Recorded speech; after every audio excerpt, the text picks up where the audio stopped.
Committee Room 30, sound.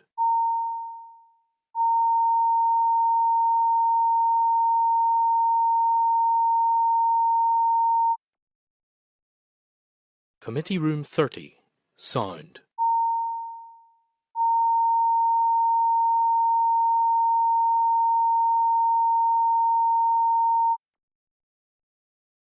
Committee Room 30, sound.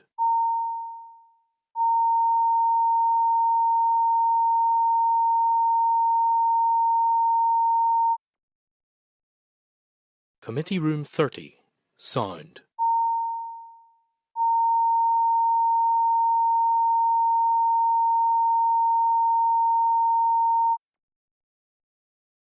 Committee Room 30, sound.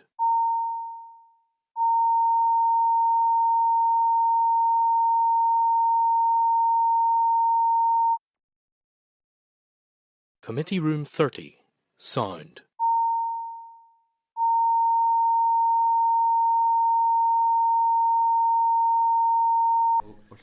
Back in open session. Order. We are back in open session. Thank you to those watching in the gallery and online for your patience. So we're going to go back to agenda item 6 and deal with, just ahead of taking oral evidence, we're going to deal with an issue that we have talked about before, and that is legislative provision for death and stillbirths registrations, and an oral briefing, or a hoped for oral briefing at some point from the GRO. But anyway, members, on the so page 32 of your tabled pack, you will find the relevant information. You will recall that at the meeting on the 19th of June, the committee considered an update in relation to permanent legislative provisions to enable both telephone and electronic registration of deaths and stillbirths, and electronic transmission of documentation in those circumstances. At that time, members expressed their disappointment at the delay in bringing forward the required legislation and requested that officials attend today's meeting bringing full details of and timescale for the primary legislation required to make permanent legislative provision, as well as the technical reasons why secondary legislation was not a feasible option to take these changes forward. However, committee staff were informed last Thursday that the Chief Executive of NISRA and Registrar General is on leave and unable to attend today's meeting. Correspondence confirming this arrived at the committee office on Saturday morning, and that can be found on page 32 of the table pack. The correspondence indicates that GRO does not have the wording of the proposed primary legislation or a timetable for the passage of the required legislation. Both of these require more time. Now, it is worth saying that the Permanent Secretary has indicated himself available. Will give us evidence in a moment on ancillary matters, and he has indicated that he will be happy to answer any questions. Before we do that, I think it's worth us having a brief discussion before we invite the Permanent Secretary forward. And the DALO, by the way, the Department Liaison Officer, has indicated that a further update will be provided at the committee's first meeting after summer recess on the 11th of September. So, I mean, we'll just have a brief discussion before we invite the Permanent Secretary forward. I think I would say, from my own perspective, that this is disappointing. I think it's disappointing because I think we were reassured in, I think, extremely detailed terms that the primary legislation would be brought forward, and it is therefore disappointing, to say the least, that isn't going to happen, and that and we don't have the opportunity for a full oral briefing on that. I hope that it happens sooner rather than later. I think what this now means, though I guess we'll have this confirmed by NISR at some point, is that we will require, in order for this provision, which was a COVID-era provision but widely thought to be sensible and worthwhile, that it'll be continued via secondary legislation. It will have to be considered, it will have to be extended. The provisions under the COVID legislation will have to be extended, I would imagine, in circumstances in the absence of primary legislation. But we'll just open it up to comments from colleagues first. So the Deputy Chair, Diane Forsyth, first of all. Thank you, Chair. And on this, just as a wider procedural point, I just think it's a completely unsatisfactory process whenever we were approving extension of legislation a few months back, it was made very clear that it was conditional upon the fact that when it expired, we were expecting other legislation. That was a two-way conversation. We made ourselves clear. Nisra, the department, were very clear that this was coming forward. Now that this has changed, I understand that people have leave, but why, whenever the things have changed, can they not have a documentation of the reasoning why, any wording of the legislation or a timeline? Because surely the work on this should have been done, and how have we got so far that we're expected to come back in September and the Finance Committee's expected just to nod along to an extension when our position was made very, very clear. And I just feel, as was a few things in recent meetings, where the committee's expressed its discontent with process and how the committee's being liaised with. I think that this is another example, and I'm just very concerned about the wider process here. Okay, points noted. Paul Free. Just to echo the wording and the thoughts of the Deputy Chairperson there.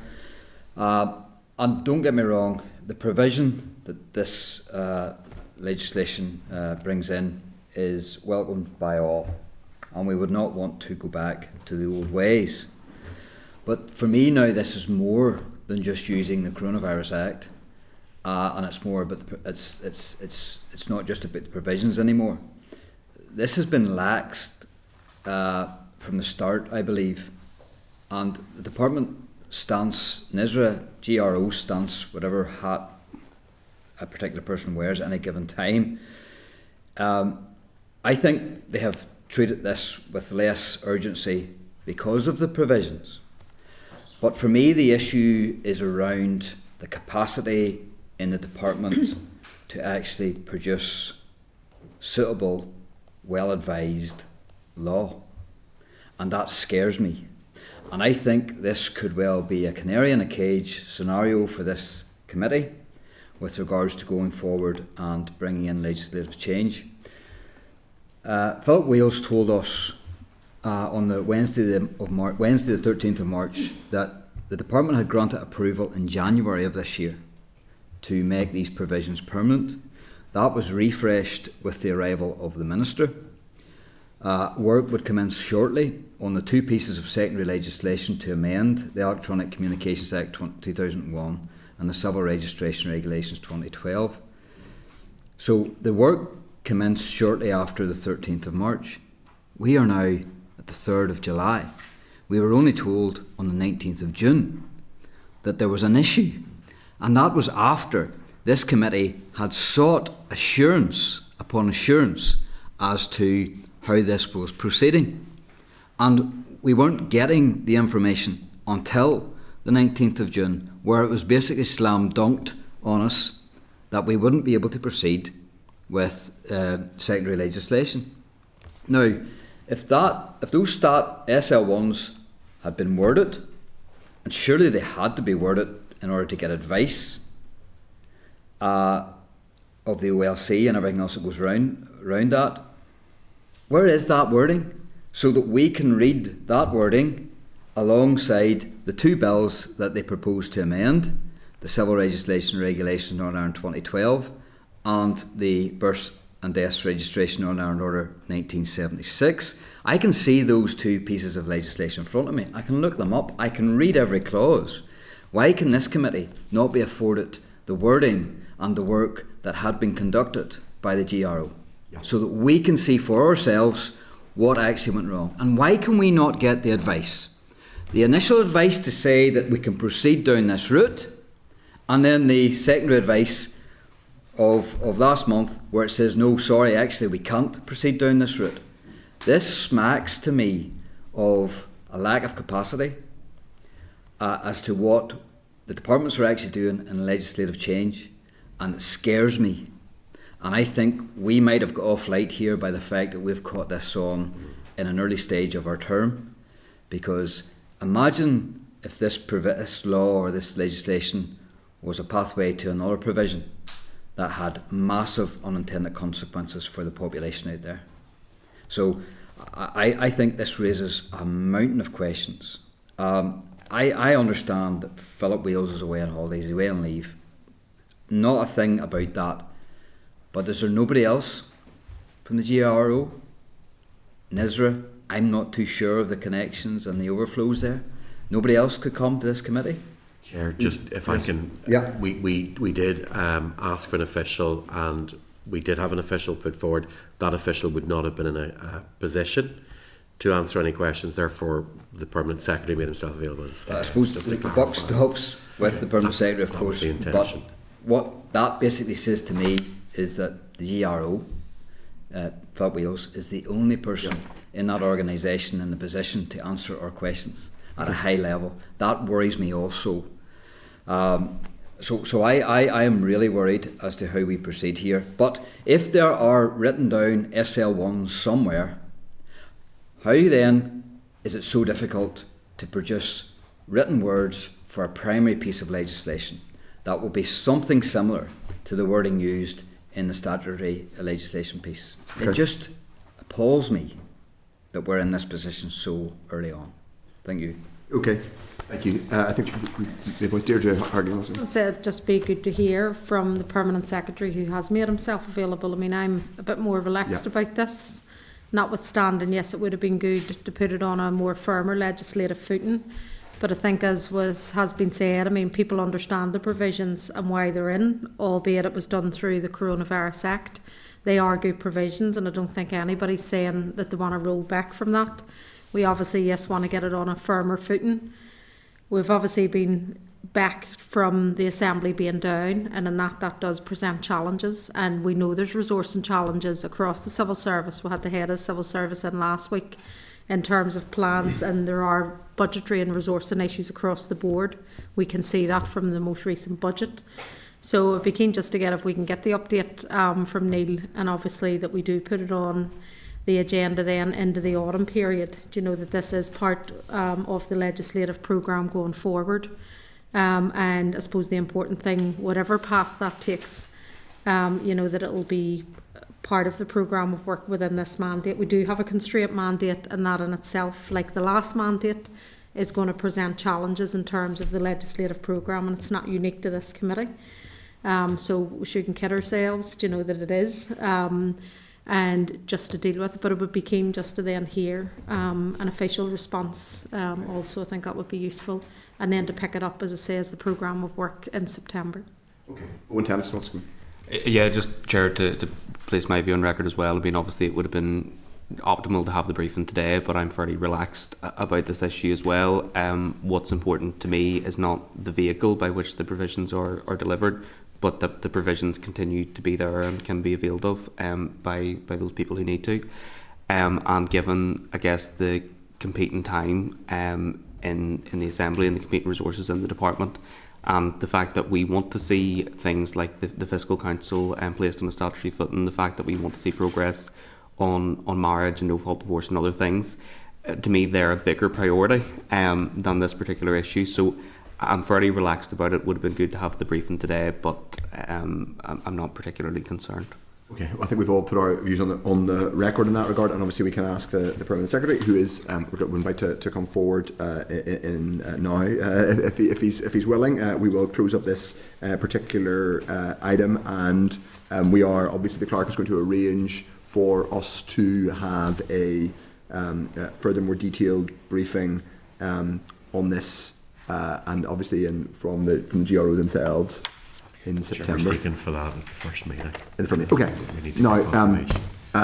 we are now about to hear from the Permanent Secretary, who's going to give us evidence on the Department of Finance business plan, and Do questions first, and then we're going to do questions first on our previous matter. I think it would be worth, just since we're here and we've touched on that before we move on to the departmental business plan. Welcome Neil Gibson, first of all, Permanent Secretary of the Department of Finance. Thank you for your time. You've had a busy week. Could you, are you, first of all, comfortable with the delay in the implementing the legislation to put on a permanent basis the registration, moving it from the coronavirus secondary legislation to permanent legislation? It would be helpful to have your view on the delay and how you think it can be expedited.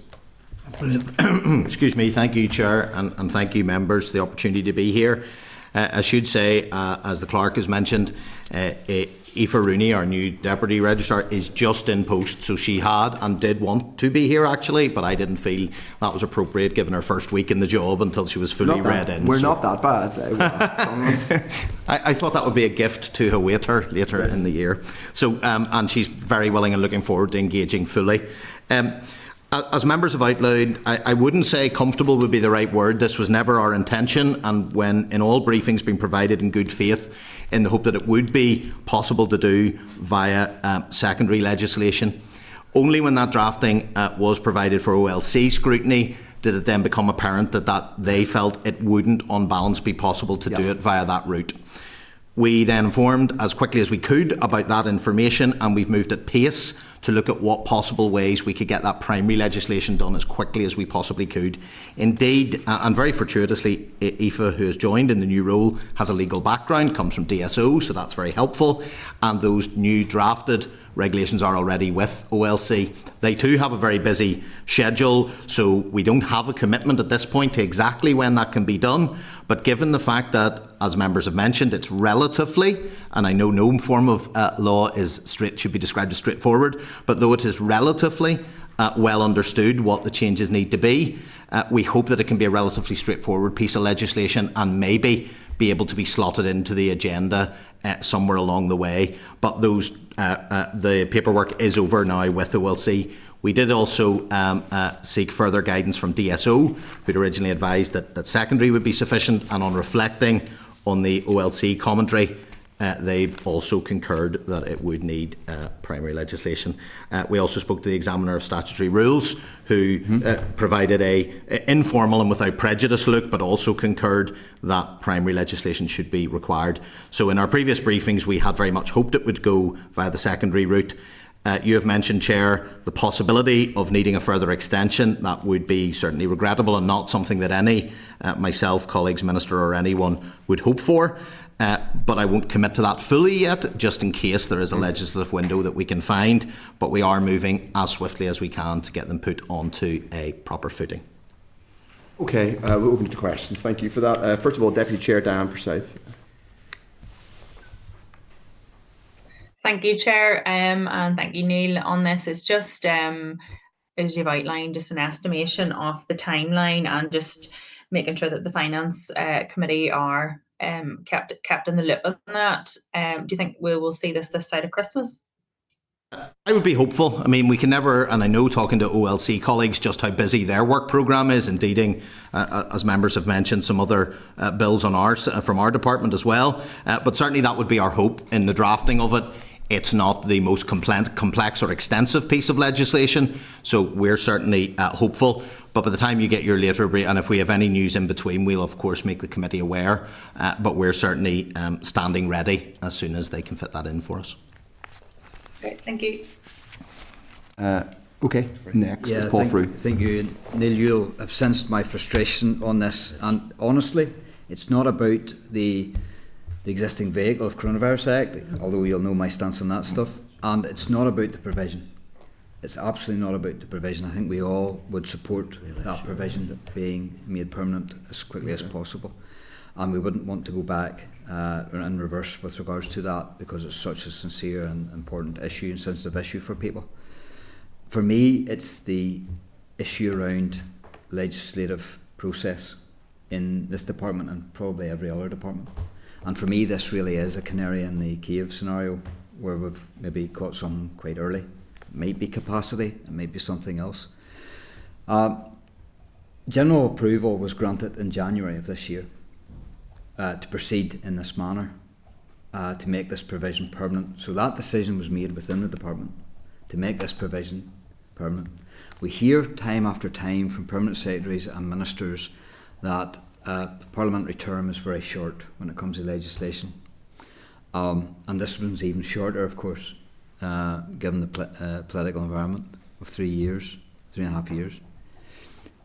It seems to me that we've wasted 6 months to find out that we proceeded in a wrong step. Does that alarm you that it takes 6 months to realise that? I think it's unfortunate, but OLC has a role to play. So, I mean, that's our job, to scrutinise and check whether that is the appropriate vehicle. We would follow our normal process, get our DSO advice. We genuinely thought it was a surprise to me that we couldn't progress in that way. So, no, unfortunate, but I don't think we'll ever find a situation where all the advice will always line up and it's right and proper for OLC to take their scrutiny of it and provide us. All we can do is move as swiftly as we can whenever we get that instruction. So when did the DSO have something in front of them? That's the first question on this timeline. When then was OLC first alerted to that SL1 text? You'll forgive me, I don't want to mislead the committee. If you're willing, I'll provide you a chronology after this, if that would be helpful for you, because I'm conscious of the danger of getting the wrong date or day for you. Yeah, and I won't push you on that because of that, and I'm glad, I'm thankful of you answering that way. For me, it's about the legislative process and how something can go horribly wrong in a department with regards to legislative process. You can't proceed beyond this, but it strikes me here that DSO advice must have been wrong in the first place. OLC seems to have come to realisation late. Maybe that was the department putting the stuff before them late. Either way, there might well be an issue with OLC with regards to their capacity. I think we as a committee would like to find that out. I know it's not your pigeon, so to speak, but you can see where I'm trying to identify if there are any problems. This provision is good, and to put it onto a permanent fixture is good. All of that's positive, but there will be bigger pieces of legislation, and something could go horribly wrong in this term. And I'm trying to identify that and to try and ensure that that doesn't take place in any department going forward. You understand where I'm coming from here in all of this and the worry and concern that I have? Absolutely I do, and indeed, although I certainly wouldn't speak on behalf of OLC, meeting their head, Alec, as I do every week on our Friday meetups, certainly a real desire to get moving on lots of legislative matters, but like all of us, facing quite significant resource constraints. So I think that's a very fair point, but I wouldn't speak on their behalf. From our side, there is the case very often in legal matters that it can be a marginal decision or a judgment call as to whether something will fall under need to be primary rather than secondary. And indeed, rather than try to challenge more formally or go back to the examiner statutory rules, could you look at this more over the swift decision was taken, okay, we'll go down the other route and get that done as swiftly as we can. So rather than delay any further. So now we're into the primary piece. How many clauses will be in that bill? Again, I don't want to mislead the committee, so I'm not sure. Right, okay. I suspect it's a very short, small bill, which we focused probably 1 to 2 to 3 clauses, and that would be it. Do you envisage that once that's drafted and has went through all its advisory channels and processes, can you think of any good reason why a bill of that nature would be delayed or left behind because of another piece of legislation going through at the same time? Is there anything that prevents you launching 2 bills at the same time? Other than the capacity point you reference, as you say it relatively as these things can be straightforward, and indeed our OLC colleagues have been very supportive in terms of the possibility, and I wouldn't say it any more than that to the committee, that it may be able to find a window because it is not a complex piece of legislation as these things go. So it's another reason why you don't have a particular date. We are most certainly, and I want to reassure the committee, putting this to the back of the queue or waiting. We're doing everything we can to see if there's a way we could get it slotted in rather more rapidly. And as I say, we've already provided the drafts over to OLC at this point. They went on Friday. Would it be the intention of the department to bring this forward in accelerated passage?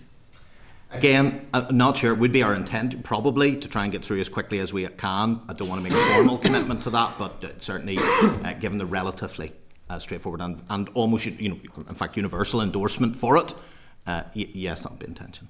Okay, thank you. No problem. Okay, thank you for that, Neil. As I think our points have been well rehearsed and robustly rehearsed. you are here to give us evidence, first of all, on the Department of Finance business plan. I imagine one or two other issues might come up in questions. We thank you for your time, and also you have supporting there Stuart Barnes, who's Director of Finance and Corporate Services at the department, members at page 34 of the meeting pack and page 38 of the meeting pack. Sorry, the clerk's members page 34, the actual draft or the departmental business plan for the next financial year is in page 38, and you will and that will be useful for both this session and the next one. So we're going to hear from Neil and Stuart on the departmental business plan, and then there will be questions on that and other related matters. Yes, I always forget to do that. If members are agreed that Hansard will record this meeting, I'm sure there won't be any dissenting voices to that. We'd ask Neil and or Stuart to give us an opening statement on the departmental business plan. Thank you very much, Chair and members. Pleasure to present on the 24-25 business plan. I'll kick off my opening statement, which I will keep relatively brief, just by saying that I'm delighted to be joined with Stuart, who retires in a month, and so he's saddened that this may be his last committee appearance. I don't see sadness in Stuart's face there. He's very good at hiding it. But although not speaking in detail, the DOF budget and ability to maintain within it, and the role in supporting me in the business plan, huge credit and thanks to Stuart and to his team. So I'm delighted to be sharing the stage with him on perhaps one of his final engagements. I should say, by the way, he's agreed to stay on in a part-time capacity for a couple of months to work on a DOF 5-year plan, using all his expertise and knowledge of the department to try and set the Department of Finance as an exemplar in starting to look as a long-term vision of what size and shape and funding a department such as ours would require in the medium term. So with that, thank you. Just a few opening remarks. This is, and I say this with no apology, a session that I've genuinely looked forward to do. Rightly and accordingly, the committee is here for scrutiny, challenge, debate, and so we'll often focus on some of the areas where we can improve or where we could do better. But the business plan is that rare time to take a little bit of stock and credentialise much of the work that's been achieved and delivered. It's a chance for me to put on record my thanks to all of my senior team and indeed all of the staff in DOF for achieving so many things in such constrained financial times. I'm not going to call out all of the figures and numbers. I couldn't ever hope to do justice to the diversity of the department, but there are a few worth reflecting on. 154,000 calls and over 100,000 emails handled by the IT Assist Service Desk, 807,000 payments processed on behalf of NICS departments, totalling £4 billion, 192,000 e-learning courses, 1,800 vacancies filled, 305 supplies and services contracts to the value of 667 million awarded. They're just a few examples of how we support and underpin colleagues in other departments to deliver their services. And then, of course, we have a number of more direct citizen-facing areas, collecting over £1.5 billion of rates to fund public services, delivering 1,700 digital skills sessions, managing the NI Direct website, which had over 50 million visitors last year, processing over 110,000 birth, death, marriage and civil partnership and adoption certificates. So understandably, I am tremendously proud of what the department's been able to achieve. The Minister has set out in her forward and in her engagement with me from day one the need for the department to be a professional, forward-thinking department, supporting others to deliver, and indeed providing the right policy frameworks, funding and resourcing to others. But she has also spoke about the need to be a long-term thinking department, not just a short-term one. And I hope that you will share with me the reflection that when you read the business plan, it both sets out an ambitious journey forward of delivery and indeed of change and transformation, but also one that's committed to both that long-term change as well as the short-term delivery. I won't again highlight all of the things that lie ahead, but a number of those worth drawing particular attention to, I think, include development of a budget sustainability plan and fiscal framework, both of which will be critical for this place. We are looking at strategic policy options, the Minister is, around the rating system. We have delivered already the one-year NICS people plan and working very diligently on a 5-year people strategy. The Integrate programme, which you will have heard much about, moving into a new phase around how it delivers a transformation of our HR and finance services. So lots and lots of change going on. I'm very grateful to the Finance Committee for all that it does and for its interest in so much of those areas that I've touched on. We're often seen, and rightly, finance takes a lot of focus, but in such a diverse department, I am very encouraged that you've taken time to hear from many of my senior colleagues who, I have to say, have been fully embracing of the need to continue to transform and change as well as to deliver. We've worked very closely with our trade union colleagues who have been very understanding in the fact that we need to look at ways of doing things differently, and been very supportive of the things that we've already achieved in terms of pay agreements and some of the other items that are outlined in the report. I think the plan sets out what we hope is the next phase of our journey. It's a set of ambitious targets rather than ones that we would all necessarily clear with ease. And I look very much forward to discussing that and each of them with you, and indeed making all of my team available. I don't want to end on a slightly down note, but I hope you will all see and have heard from colleagues the significant financial pressures at this department. I'm very conscious of the need to run this as efficiently and as effectively as I can, and therefore we don't always have the scale of resourcing that you might expect. I know you'll be hearing from Joanne, a favourite of this committee, coming shortly, and when I look at that team, and you'll see it in the plan, as of having 55 staff, 53 staff, the supply team less than 10 people, central expenditure for the whole of the block less than 10 people. You can see how I'm proud of how efficient we are, but that limit on capacity does mean occasionally we're a little bit later than we would like to be in responding to your queries and questions, and for that I am sorry about that, but we will do everything that we can to continue to be as open and transparent as we can with the committee and all of your queries and questions. So I look forward to the discussion about the plan. Okay, thank you very much, Neil, and thank you, Stuart. Let me say, first of all, happy retirement to Stuart. You genuinely look too young to be retiring, Stuart, but I'm sure we probably aged you prematurely from simply being in front of this committee. But we will. You'll be hopefully you'll be even more relieved to be after this evidence session. Thank you for that. And there's lots in the business plan, Neil. Now, one of the headings under the business plan, and I'm going to sort of stray into related matters, and indeed our next agenda item is a well-led, high-performing civil service. And obviously, part of that is the impartiality of the civil service. Last week in our evidence session with you, you said that there would need to be particular care taken should there be a monitoring round. You said there would need to be particular care taken over how that monitoring round was communicated. So the monitoring round was communicated via a press conference in the Great Hall at Stormont, minutes after the monitoring round was emailed to MLAs and before the monitoring round was delivered via oral statement to MLAs. So the media, via both the Finance Minister and the First and Deputy First Minister, communicated that via podium in the Great Hall. It was then widely reported by the media as a mini budget. Given all that, and given the contents of the pre-election guidance published at the end of May, which is very clear about the civil service needing to avoid conflict with ahead of the election period, and indeed maintain the strictest perception of civil service impartiality, how do you think that went? I do believe we've still maintained our impartiality. We did a very different approach. I said last week we would consider communications very carefully, and we did, and it's a markedly different approach to what you would see in previous years. We don't have ministerial quotes in the press statements. We have linked on our social media only to the factual press release with the numbers in it. We didn't provide any factual briefings to the media as officials as we would normally do.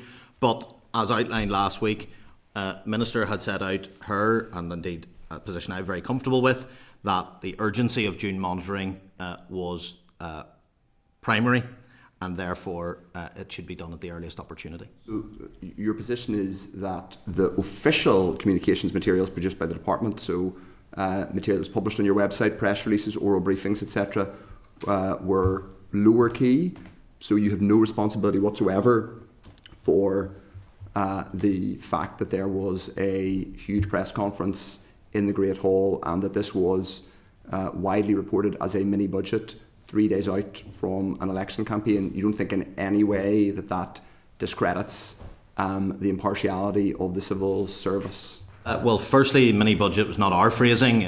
June monitoring would be our phrasing of it, which is a It is, routine. however, the Civil Service Guidance is very clearly written to indicate that officials should have regard to how things are going to be perceived and reported. It is not simply the input that matters; it's what happens afterwards. Would you agree with that?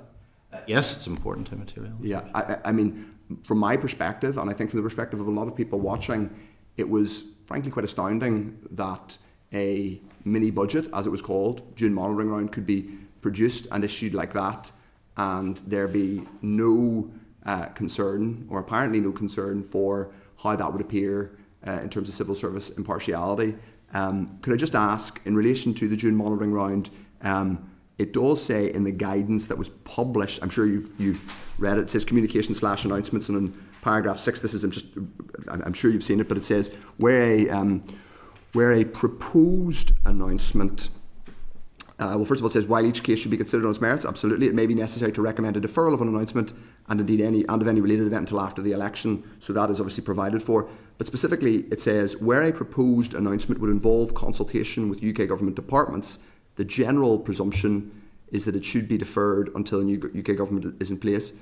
My understanding from the Minister's oral statement is that your department still needs to confirm with the UK Treasury the level of main estimates. Is that correct? That is correct, yes. So therefore, that proposed announcement does involve a consultation with UK government departments? No, the Minister had set out clearly that we'd, on the balance of assessment, had determined, and the Finance Minister took this to the Executive, who were also content, that on the balance of risk, allocating money that we are confident will come in those main estimates represented a less damaging outcome than delaying until those might have been confirmed. So therefore there was no consultation with Treasury in our engagement. We had used the figures that we'd had from prior to the calling of the election to make the assumptions upon the amount that we felt comfortable, or I felt comfortable advising, that we could then allocate. The question of risk is twofold. There's one, the risk that those assumptions aren't proved incorrect because the Treasury says no, you're going to get a different amount of money. But there's a secondary risk, which you have already alluded to, which is public perception and potential contravention. In my view, I have to be honest, flagrantly obvious contravention with the spirit, and indeed it appears the letter of the guidance. Are you saying that waiting 4 days until Friday, i.e. 2 days from now, was an unacceptable risk to the delivery of public services? Could you give me a specific example, quite a specific one please, of what the difference was between doing it on Monday morning 2 days ago and Friday morning 2 days from now? Well, I think it would be unfair to pick out a specific example across any department, but I think what we have to go back to here is in the original assessment of the guidance is it's a balance of risk question, as you rightly outline, in terms of those risks. We find ourselves in a very unique position. 559 million is dependent upon coming in with a balanced budget, and that works out at about $1.5 million a day. So in my view as accounting officer, my advice has been consistently, absolutely, as soon as possibly can be done at all times, budgets, bringing any June monitorings forward, every day matters to those who are writing constantly about clarity around funding, and that's been the consistent position I've provided as advice throughout this. Are you genuinely saying that if this had, and of course, by the way, the accounting officers are free to themselves see the fact that there's going to be a monitoring round within days. It might be 1 day if it's on Monday. It might be 4 days if it's on the Friday. Are you the genuine position of the Department of Finance is that leaving aside all the guidance on propriety and the pre-election period, that it was fine to crack on with what was presented as a £300 million giveaway, and is being presented, by the way, by political parties and candidates as a £300 million spending programme in the hours before an election? That could have waited until Friday morning. You don't think that would have been slightly better in terms of the propriety and perception of civil service impartiality for that to happen in a few days, frankly a few hours' time after an election period was over? When assessing the original advice, the decision was taken and the advice was provided that every day counted and to do it as promptly and as swiftly as possible, and I didn't revisit that position. You didn't revisit that position even though obviously doing it on the Monday before an election is in one sense an even more potentially risky contravention of the guidance than doing it 3 weeks before. Did you think at any point that this will get higher profile, there will be more attention paid, this will become more politically and electorally sensitive as we approach the actual election date? Did that factor into your thinking? Being honest, Chair, no. Once the assessment had been made that I considered that to be part of business as usual and routine business of the department, a monitoring round, then that decision didn't change throughout. Okay. One final question from me on this area, because it is important, and I appreciate your giving it time. Your department has asked us to protect a report which I don't actually have in front of me, but it's a consultation response on rates. Yes. And it doesn't actually include any statement of department or civil service policy. I wish I'd had it in front of me because I'd read it out, to be honest. We were told to protect it, but we were effectively told, and I was told in the written answer, that had to be protected until the election was over because it was sensitive, even though it didn't contain one word of executive policy. Can I just check that your position remains that is a sensitive document and can't be released until the election's out of the way? That can't be released because of the Minister's strong desire to accompany that with what is going to be done on the back of that consultation and the strategic look at rates, and that clearly obviously would have a very important policy dimension. I acknowledge that position. I will say, in the most respectful way possible, in my capacity as chair of the Finance Committee, I think that is an absurd position, and I do say that honestly, that on the one hand there is a statement of a factual summary of consultation responses which contains no policy statement from the executive. It's effectively an uncontroversial summary of things people have said months ago in correspondence, and you could find out if you went to those organisations' websites that is sensitive and cannot be published until the election is out of the way. But what is being presented by the media and by political parties as a £300 million mini budget is perfectly fine to issue.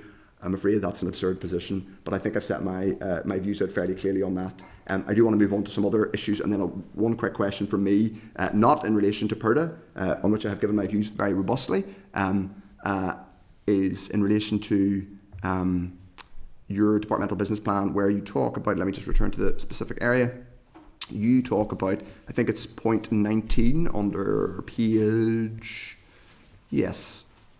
22, it says, deliver strategic to support excellent public services, and it says that delivering strategic support to the DOF Minister and the institutions of government is a target. Would those institutions of government include the Finance Committee? They would indeed, yes. We would consider them covered under institutions of government. Okay, yes. I'm glad to have that. Clarified. I'm going to open it up now to questions. Cognizant of time, we'll go first to the Deputy Chair, Diane Forsyth. Thank you, Chair, and thanks, Neil and Stuart, for being there in the committee again today. Just as I speak to the business plan, as you read it, it's sometimes there's not enough said and not enough value given to the fact that Department of Finance keeps the show on the road for the civil service, all those back office functions, including things your cybersecurity, your HR, and they're so critical, but obviously require their budget to keep running, but the value is not always just recognised that way. And also within Department of Finance, there's the departmental functionality and then the wider oversight role on the civil service. And you mentioned, Neil, about the Minister's direction on the Department of Finance being like a professional setup and leading the way. And certainly has been my experience on the Finance Committee that the Department of Finance has provided timely information, plans, bids in advance, a monthly outturn, anything we've asked for, we have got that. But our feedback in terms of the oversight role that we have is that other committees don't necessarily get that. Would there be anything that you feel, as we look at this business plan and how the Department of Finance is setting this professional tone, that an advisory position on how to do things well with regards to finance could be fed into other departments within the executive? Thank you. That's I'm very kind, and I'm very grateful for those comments. And it isn't something I've given much thought to. It's been a real focus on getting our own house in order and making sure we're sort of flat out doing that. But I will take that feedback and give that some consideration. And we, as a provider of shared services, will do everything we can to support any other. And it may be something we can have a further conversation about, and thinking about how we learn the lessons of the first year or first 6 months of our time with committees and see whether there are any sort of common themes or common lessons. We also certainly do our best to respond to you in the way that you want to receive information. Although I'm often joked at being anything but brief in commentary, I do try to make the documentation as brief and succinct as I can. So I'm glad that you've noticed an improvement in that, and we will certainly lean in and do anything that we can with colleagues to help ensure, and I'll certainly do my best to try and gather a bit of feedback as to what areas colleagues have found they haven't got in terms of other committees. But thank you for the feedback, it's much appreciated. Thank you, Neil. And just it's something obviously our committee's looking to do across the board as we move forward, and perhaps Joanne later on is better placed for this. But just when I have you there, my question previously and continuously is in and around the in-year managing of all the department's finances. So I had raised previously, there was reference to an in-year dashboard and the value of management accounts throughout the year, because ourselves in the Finance Committee and those sitting in other statutory committees need to understand that where you plan to spend to up to June, are you out of line with that, or does everything hit you at financial year end? So I just wondered if you could give me an update, or as I say, Joanne's up later on, perhaps she's better placed to pick it up. But in terms of the in-year forecast versus outturn and where the departments are, what's your feeling on how that's reported, or how we could help support do that better? Thank you. I should have said, by the way, in the previous question that our excellent Dallo is behind me, whose eyes might be burning into me that I didn't make the correct. Thanks to both her and to the clerk. Committees work well when that relationship is strong, and I'm very grateful for that. To your point, I will leave most of the detail of that to Joanne, but I think there's an important point to make here. We are thinking about the best way to provide the right level of summary as to the trajectory of spending that we're on. That's become more acutely the case when we think about trajectories that we've had in previous years of struggling to live within the budget. I would draw attention to the development of the sustainability plan, and the tremendous official Jeff McGuinness, who's come back, known to many of you, who's come back to the department working for Joanne. And that programme of work is not just to deliver the sustainability plan, it's to look at budget improvement plans, to look ahead at how we might provide better information, better data, better ways of scrutinising as we go along. So we'll very much engage fully with the committee on that in terms of the material you would want out of that. But I want to reassure all that this sustainability team, very small team, 3 or 4 people, but it is set up not for the sole purpose of delivering a sustainability plan. That's just an output, but actually focusing on the sustainability of our finances, and that very much includes better information. You'll note in the plan the good progress, excellent progress we're making towards Integrate now with some surety of funding, and that too will provide great new opportunities for different dashboards and different ways to provide analysis of the data. So although I don't have anything imminent coming Diane, I'm very confident that we're on a journey of improving that in-year scrutiny, dashboards and analysis of data. Oh, that's great. Thanks very much. Thank you, Chair. Just to check factually, there's a budget sustainability team and a fiscal team set up. Is Jeff McGuinness? Jeff's leading the budget sustainability team. Yes, he is, and Aidan McMahon, again known and who worked on a lot of. He's leading the fiscal framework. Good. They're working hand in glove as well, and I've said I want to put it on record here too. Minister's been very clear to me. Do we have the people to take this important work forward? And I absolutely do believe. In fact, I've been praised on both of those officials by colleagues in other jurisdictions. So I think we have absolutely the right people leading, and Aidan and Jeff will become 2 people that the committee I know already familiar with, but I'm sure we'll be hearing more from in due course. Aidan works in Tony's directorate in SPAR, and Jeff in Joanne's directorate, but we're very, very confident that we've got as good officials as we could possibly hope to lead these important strands of work. Okay, good. Now we're going to Owen Tennyson. Thank you, Chair, and if you will, I'll just make a very brief comment on due monitoring before turning to the business plan. I think there are 2 distinct and separate issues at play in relation to the pre-election conversation around due monitoring.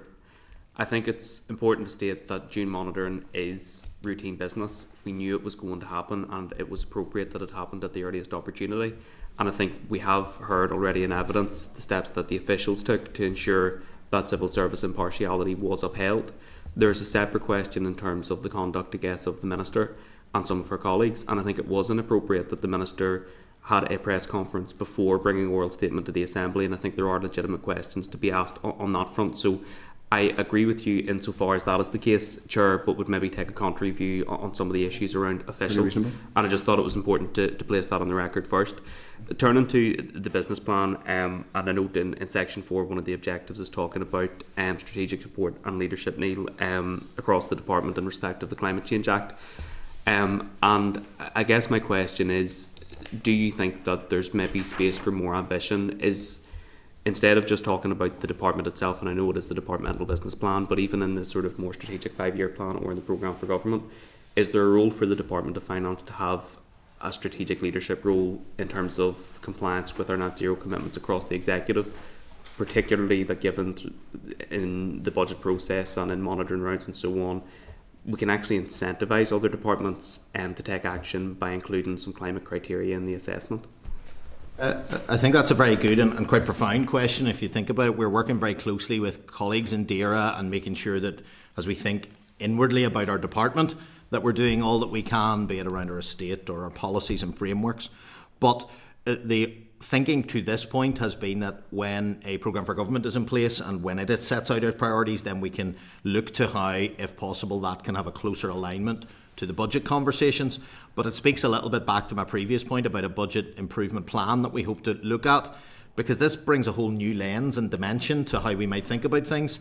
And to be frank with the committee, it's something we don't have the architecture yet for actually providing that level of scrutiny and analysis. So whilst the guidelines are there about considering climate matters within all budget decisions, we don't have that formal role at this point in time. But I think it's a very real and honest conversation that needs to take place about not just meeting our departmental responsibilities, but what roles policy or budget processes could play. And I would say we're in the infancy of working out how that will work. At least now I can just go downstairs to Katrina and DERA colleagues to discuss such matters. Yeah, it brings me on to my second question on that point, and that is, look, I understand that the department is constrained in terms of resource, and even you've already outlined it's a lot of the same individuals working across multiple areas, and that creates pressures. But if things do improve, and even in terms of prioritisation, I mean, it's difficult to prioritise in a constrained environment, and doing some of this stuff in the current fiscal environment is challenging. But in the future and sort of looking forward, is there scope for us to sort of widen the role of the budget sustainability team in the department to look at sustainability in the broadest terms, not just your financial sustainability, but also that climate sustainability? Very much so. I mean, we're under huge resource constraint, and certainly, and I hope members will recognise this, I'm not known for one who tries to do the complaining and the saying what we can't do. Indeed, as Minister has said, it should be about what we can, not what we can't. But that's why each of those has been set up as a distinct team, not as a function with a really, really exceptional official to lead for exactly that reason, so that we can think ahead of the longer programme of work. And it would be very much my intention, whilst accounting officer, to look at that increased space for strategic thinking, not just meeting the immediate pressures. And we'll look forward to engaging with the committee on that. If I had, just reflecting on my time in this post, if I could change one thing, it would be to be able to say to all of my senior leaders, just to free up a little bit of time in the diary to think about what we need to change in the strategic thinking, and less of just being able to manage at the moment. So I try to encourage them that hopefully there will be better days ahead. But that starts with us. It starts with us running the most effective and efficient department that we can, and trying where we can to allocate resources. We went through the transformation bid process, and that revealed a lot of, many that weren't put forward, but still give me a lot of food for thought for other ways that we can transform what we do, hopefully for exactly the reason you suggested, to free up a little bit more capacity to think about what other roles the Department of Finance rightly can. Indeed, as the Head of Civil Service mentioned last week, this transformation journey is one that will be very much shared across, well, all departments, but certainly between the Executive Office and DOF, and we're trying to be less territorial about that and just think about the change that's needed. So absolutely would endorse that direction of travel, and Joanne, and when you get to meet Jeff, I'm sure I'll speak more about that. Yeah, and just one final question from me, Chair, just sticking with a similar vein in terms of net zero and climate change. we always run up against the same issue year in, year out in terms of FTC underspends. And the Minister was speaking in question time about the Northern Ireland Investment Fund yesterday. Do you see any scope to work with the Department for the Economy and DERA on a new FTC fund, effectively, to better invest in areas like renewable energy? And is that something the Department is actively looking at, and will we see it in future business plans? Yes, we have been very in the foothills of thinking about it. We have been looking, and we've tried to analyse why less, if you want to call them green projects, have been coming forward, and FTC didn't seem to be the type of, they had other routes to financing. So the first thing for any of that government's intervention, even if it's just a lending vehicle, is work out what's the gap in the market, where are we finding. So intelligence is required, and absolutely would need close working with colleagues across a number of departments. Economy is one obvious one, but we can think of infrastructure, communities as well when we think of housing. So yeah, very much willing to lean into any of those conversations. We've been pushing hard to look at innovative ways to use FTC, and also as that programme doesn't come to its end, but it's towards the latter stages of its life cycle, what lessons could be learned for any future programmes that replace it. It's been remarkably successful, but it's also filling particular gaps, and there hasn't been a huge demand from green projects coming forward to that, which suggests they maybe need a different type of funding package. That's me, Chair. Thank you. Okay, Paul Free. Yes, thank you, Chair, and thank you, Neil, for your answers so far. A bit of a departure from last year's business plan with regards to your set priorities. Why the change? A couple of things. Last year in preparing the business plan, to be frank, I was also fairly early in my journey, and a lot of it was a business plan of, if you like, just sustain, just try to make sure we can deliver what. So it perhaps lacked a little bit of the level of ambition that we've been able to now think through. That's partly me being able to think more clearly about how we could take a number of areas forward and being more familiar with them, and it also reflects early direction of travel provided by the Minister as well, in terms of that, both keep everything going but start to think long term about what needs to change. So I think it possibly reflects both the maturing of me in the role and also the different circumstances in which we find ourselves. What did you feel on last year? A couple of things. I mean, Stuart will come in on with some figures on how we looked at. We necessarily, even last year and again this year, set a fairly ambitious plan.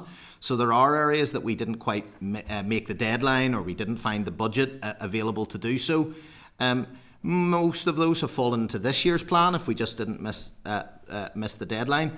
But I suppose if I'm being really self-reflective and honest with the committee, perhaps some of the issues are trying to do too much at once, and maybe trying to be a little bit more precise on exactly what it is we're committing to doing. Stuart, I know you have some figures on our performance. We had sort of 25 targets last year, and actually 16 were achieved in year, and 7 will be achieved within the first few months of this year. So we really only had 2 targets that we didn't achieve last year, actually, in that. I suppose when you look at it, if we are having what were they? Sorry. Oh, sorry. The first one was the civil service workforce model, and the second was transform digital public services to be and a data strategy. Those were both sort of long-term projects. So I think to actually have more or less achieved by now, actually nearly probably about 80-90% of those, if you're having a stretching business plan, you're 1 or 2 are bound to fall by the wayside, and that's the case. So generally I thought we did actually perform quite well against last year's. How did you actually measure the achievements? Well, there are specific targets that we have, and we have tried to be more smart in the targets we've setting. In the past, the targets have tended to be a bit woolly in the sense, so it's been hard for people to either see or measure what the specific outcomes and outputs of those are. We've certainly got much tighter on how we actually now put the targets so they can be measured specifically and more quantifiable. That was an important piece of work we did last year. Actually, Ian Snowden, who was working with me at the time, now in Department of Economy, lent in very much to help try and really make it a business plan that had more precision around it, so that we could do better in reporting what has slipped, what has not. And referencing those 2 areas, we're still looking to find. We've learnt a lot over the year on both workforce planning, which I know Jill has spoken about before, and also on the data strategy, and thinking about how that's something Hawks is leaning into very much in the transformation space. So we think we probably would have a better way of going about that now than the way we'd thought about a year ago. And on workforce modelling and planning, not to get too far into the weeds this afternoon, that's something we've learnt from experience talking to other areas, that you can do very, very detailed workforce modelling, voluminous analysis of who's going to retire when and on what date. See, brought you back in again. And actually sometimes that doesn't, because the world changes. And so actually we're trying to think of a more a fluid approach that looks at professions and the sort of skill sets that we need, rather than thinking very specifically Department X needs Y people. And that's a bit of a cultural shift and change in how we're thinking about it. So even where we've missed those areas, I think in hindsight, we're in a better direction or a better place now. This year you have 4 main priorities. Last year you had 5. You can closely align 4 to the 4 of last year. There's one that disturbs me. Last year you had a priority for providing evidence and insights, but that's now down as number 20. Provide high quality statistical information to support public policy. Can you assuage my concerns that this has went off the table, if you like, on a high priority? Well, firstly, if I sound a little surprised, I hoped that it hadn't. So I will take a look at that, because our purpose still has providing evidence and insights. The role that not just NISRA is one clear vehicle of that, but even we've talked about the analytics that come out of our HR systems or our finance systems. So certainly that was, best I can verbally assuage you, that was certainly not the intention to deprioritise that area. Thank you, Chair. Okay, Just add to that, we have put a bit in the transformation fund for that very area as well. Right, okay. Thank you. Okay, Deirdre Harvey. Yeah, thanks very much again. Just to, like others, reiterate in terms of the June monitoring, just to say that I also believe that it's the normal functioning of business on a day-to-day basis. We've known from we came back that there was going to be a June monitoring. Ideally, we all would have liked it sooner rather than later, and I think the Finance Minister had outlined that as well, but it did happen, and from my point of view, I think most people out there in the public were just glad that allocations and certainty was given in terms of government departments, and I'm sure the departments are glad of that as well. Just in terms of looking at the business plan, I suppose it's 3 broad areas. The first I would add, and you kind of answered it, Neil, in a question from somebody else, but the difference of having ministers back. Yeah, a number of things. I mean, I suppose, again, being very honest, the biggest change is that you can get straight to focusing on what's the advice and what's the evidence that you need to present, rather than having to filter that through, am I able to look at this particular question? So it provides a clarity, I think, is important. But what's also been really encouraging is that sort of dual rhythm, if you like, of getting stuff done as well as trying to change how we do things. So whether that's getting pay agreed, whether that's getting the budget itself through and signed, the interim fiscal framework, things that simply wouldn't have been possible without a minister. Transformation Board, again, which we spoke about last week. We're moving incredibly fast with that, but bids are out. The board is now starting to look at those, and progressing fiscal council bill. So lots of things we could speak about, but it provides a level of clarity and things that we can get done. But what hasn't changed, I think, is important, is that desire to not just the budgets is such a pressure. It simply can't be just getting done what we're asked to do. It has to be changing the way we do it, and so being able to take forward some of those change initiatives is another important boost from having a minister in place. Yeah, no, thanks. And I just see in terms of the business plan where it sets out around achievements and managing public money, and it's often people don't always see the impact, I suppose, of government and departments. Around 25.5 billion you were enabled in terms of cash being used to fund public services. In terms of 9,000 additional properties and stuff being valued and put on the list. For me, though, and we had part of this conversation last week with the head of civil service, we're obviously going to do a specific committee session in terms of financial power, how we look at financial power. I know there'll be a discussion in terms of fiscal levers and all of that as well. But with the huge amount of money that government has, that local government has in terms of services and procurement and the use of land, particularly public land, how do we start to look more at a community wealth building approach in terms of making sure that financial power works for local places and for local economies, ensuring that it has regional balance, that it's addressing inequality and need, which is coming up in terms of pressure within our public services. And it's just to see what could be done, because if government took a decision, for example, to bank a certain way, what impact could that have in terms of those localities? And I suppose feeding on from that around how do we widen in terms of the kind of enterprise models that we have? So again, it's just to get a sense of the work that this department could do across the economy department, but also with communities as well, in terms of looking at wider models for enterprise here. I mean, we have a big, strong, small and medium enterprise sector, which is the bedrock of our economy, but growing in terms of cooperatives, worker buyouts, looking at things like growing our social enterprise sector a lot more, that does have that impact. And again, how that financial power can be used, whether that's even, I think, looking at financial transactions capital or looking at other types of funds that can really build capacity in those areas of work. So I would be keen to see that and to see if we're learning from other places. I mean, the Scottish Government now have a wealth building minister. They've set up a department. How we even work with local councils. So are we looking at any of that in terms of the type of economy and how we can strengthen it to actually start to mitigate against inequality, but actually democratise it to the wider society as well? Thank you, and very much both areas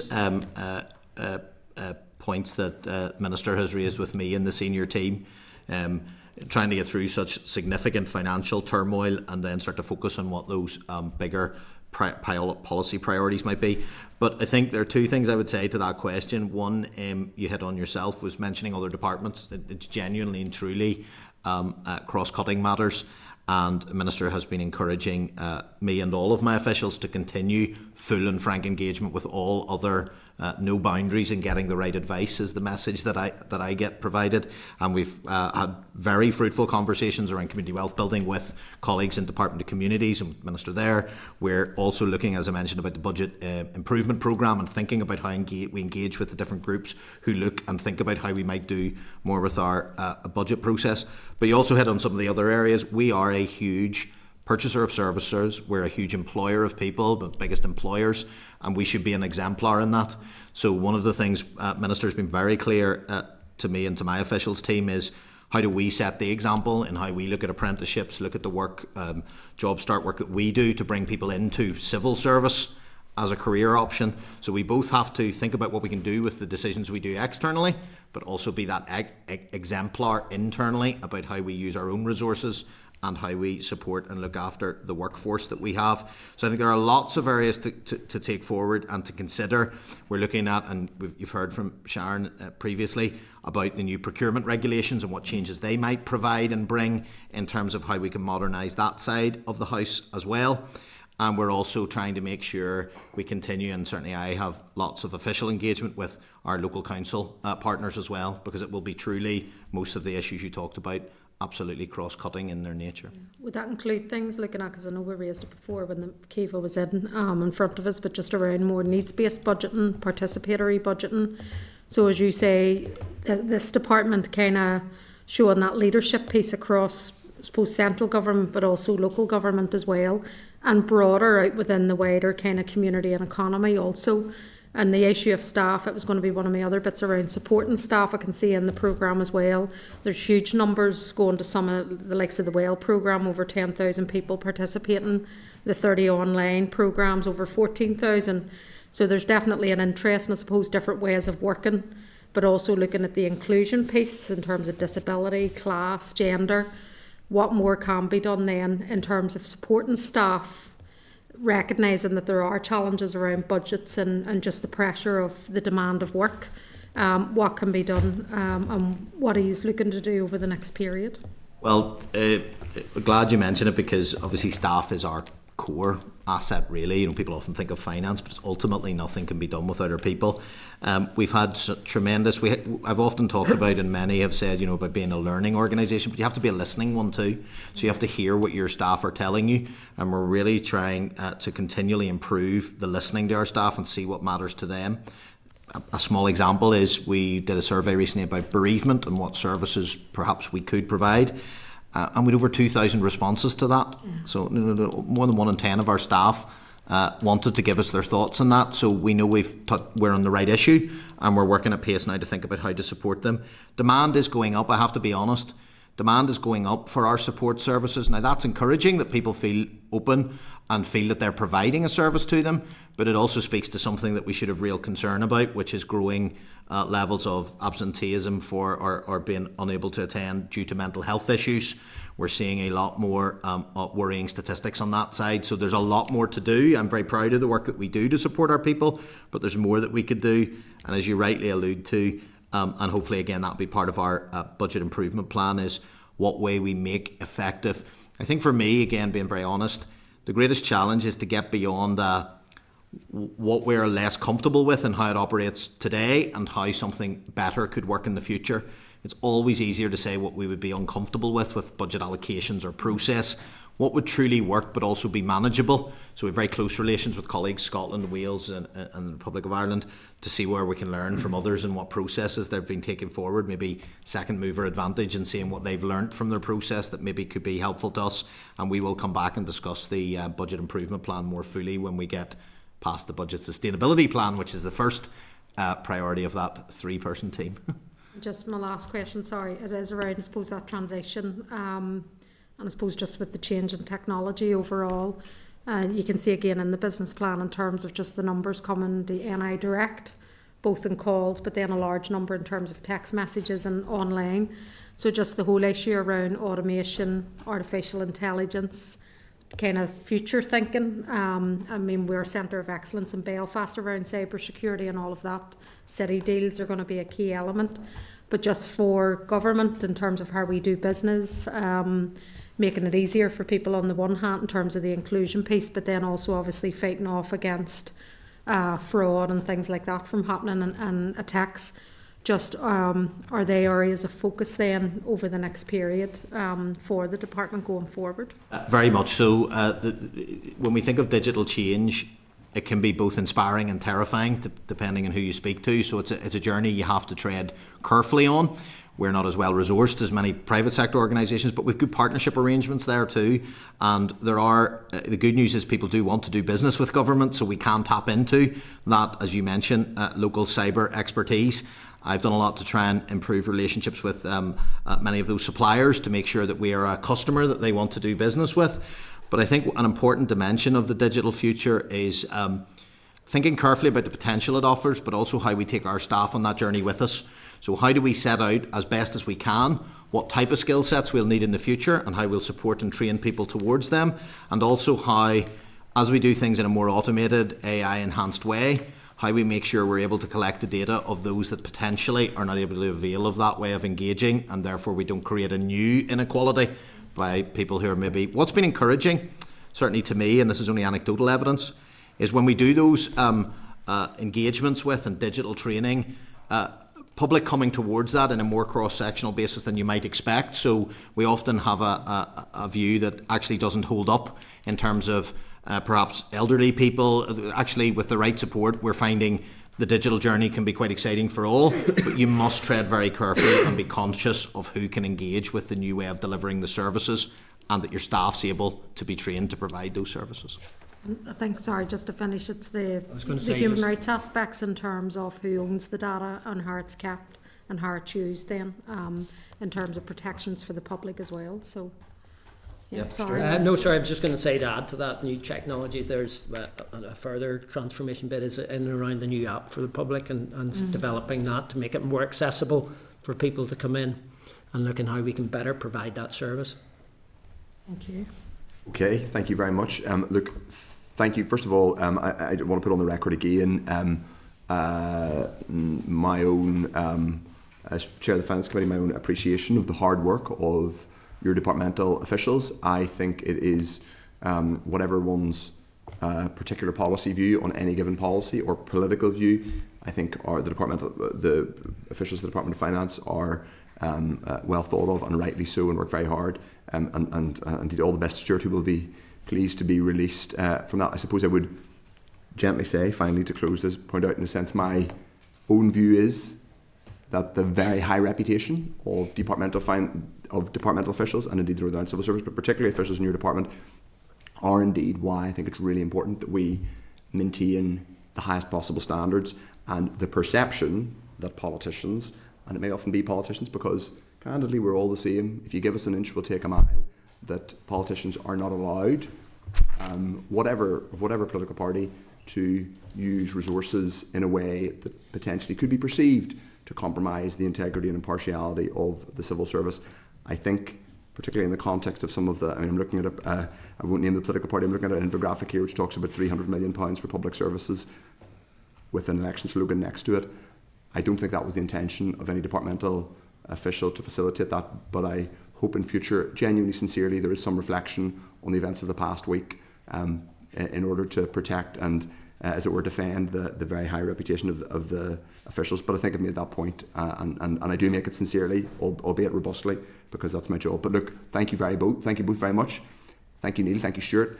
All the best with your retirement, Stuart. Thank you. I'm He's sure not really retiring, he's coming back 1.5 days a week. Please call him back to talk about the 5-year plan. That will just be my. I apologise. That'll be your final gift. That's all. That is still being scheduled. That's all. That'll be the day I retire. Indeed. Thank you very much. Thank you. Thank you, Neil. Thank you, Stuart. members. Okay, now we're going straight into the next bit of oral evidence, which is the June monitoring round again, and provisional outturn. Oral briefing from the Department of Finance. Members, at page 34 of the meeting pack, there is a clerk's memo, and at page 66 of the meeting pack, there's a departmental briefing paper on the May outturn and forecast outturn. This was previously considered at last week's meeting. It's been provided again for this session. At page 36 of the table pack, there's a copy of the ministerial statement that came earlier this week, and on the 23-24 provisional outturn and the June monitoring round. And before we welcome the guests, our witnesses, we will ensure that people are happy that Hansard records this item, and presuming that's agreed, and we will welcome for the last time this session, I'm sure much to their relief, having had a very busy session, Joanne McBurney, who's the Budget Director of the Department of Finance, Marianne Smith, Head of Central Expenditure Division, and Chris Farmer, Head of In-Year Monitoring. Hello, Chris. So we would appreciate an opening statement in relation to both the monitoring but also the forecast outturn. And obviously members, as always, indicate should you wish to ask questions. So we welcome an opening statement, first of all. Okay, thank you, Chair. As usual, I'll try and keep my opening remarks brief to allow a bit more time for questions. The committee will have Monday's statement to the Assembly on the 23-24 provisional outturn and the 24-25 June monitoring round. Turning first to provisional outturn. As members will be aware, provisional outturn shows department's expenditure for the preceding financial year compared to the final budget position for that year. The tables accompanying Monday's statement show the position for each department. Underspends from 23-24 at block level can be carried forward into this financial year, providing they are below the limit set out in the budget exchange scheme. However, due to the financial package, carry forward is not permitted for Resourcedale in 23-24. The one exception to this is for foreign consequentials that were received very late in the financial year, which Treasury has agreed can be carried forward. On non-ring-fenced Resourcedale, due to the mitigating action taken towards the end of the year, no funding was returned to Treasury, and due to those late foreign consequentials, 41.1 million Resourcedale can be carried forward into 24-25. The usual budget exchange limits apply to all other expenditure categories. On Capital Dale, a total of 9.1 million is carried forward under the budget exchange scheme. This includes 1.6 million of late foreign consequentials. On financial transactions capital, of the total underspend of 10.8 million, only 0.6 million can be carried forward under the budget exchange scheme. However, the remaining 10.2 million will be used to offset FTC loan repayments, reducing future liabilities. On ring-fence Resourcedale, of the total underspend of 443.4 million, some 373 million relates to student loans impairments. The underspend vastly exceeds the carry-over limit, which only allows 8.6 million ring-fenced Resourcedale to be carried forward. However, it is important to note that this funding can only be used for non-cash costs of depreciation and impairments, and so could not be used to fund services. Also, the amount relating to student loans impairment is primarily as a result of the funding model used by the Treasury, rather than an underspend by the Department. In summary, provisional outturn provides 41.1 million Resourcedale, 9.1 million capital Dale and 8.6 million ring-fenced Resourcedale, and 0.6 million FTC to be carried forward under the budget exchange scheme. Turning to the June monitoring round, the tables which accompany Monday's statement provide details of reduced requirements and bids submitted by departments, along with the allocations agreed by the Executive and the outcome of the June monitoring round for each department. Taking account of the carry forward from 23-24 and after addressing prior commitments and providing funding for the EA pay and grading review, the Executive had 213.1 million Resourcedale and 57.5 million capital Dale available to allocate. This includes an additional 23.9 million from the application of the 124% needs-based adjustment to the spring budget and 185 million of anticipated Barnett consequentials from Westminster main estimates. It will come as no surprise that, with the exception of FTC, the bids submitted by departments far outweigh the funding that was available for allocation. On Resourcedale, departmental bids at 1.27 billion were 6 times the amount available, while in Capital Dale at 521 million, the bids were 9 times higher than the amount available. Including the EA pay and grading review, the Executive agreed allocations of some 256.8 million Resourcedale, 57.5 million Capital Dale and 3.2 million financial transactions capital. Also included in the June monitoring outcome for each department is 161.3 million Resourcedale, 2.9 million ring-fenced Resourcedale and 120 million capital Dale in respect of Treasury earmarked funding and budget cover transfers from Whitehall departments. We're happy to take any questions the committee may have on the provisional outturn in the June monitoring. I'm also conscious that we have provided a written briefing on forecast outturn, so I'm also happy to try and cover any questions on that if it would be helpful. Okay, that would be helpful. So we've covered some of the issues around June monitoring, including the pre-election period with the Permanent Secretary, but just on where we are. So just in terms of what happens on Friday morning, we've done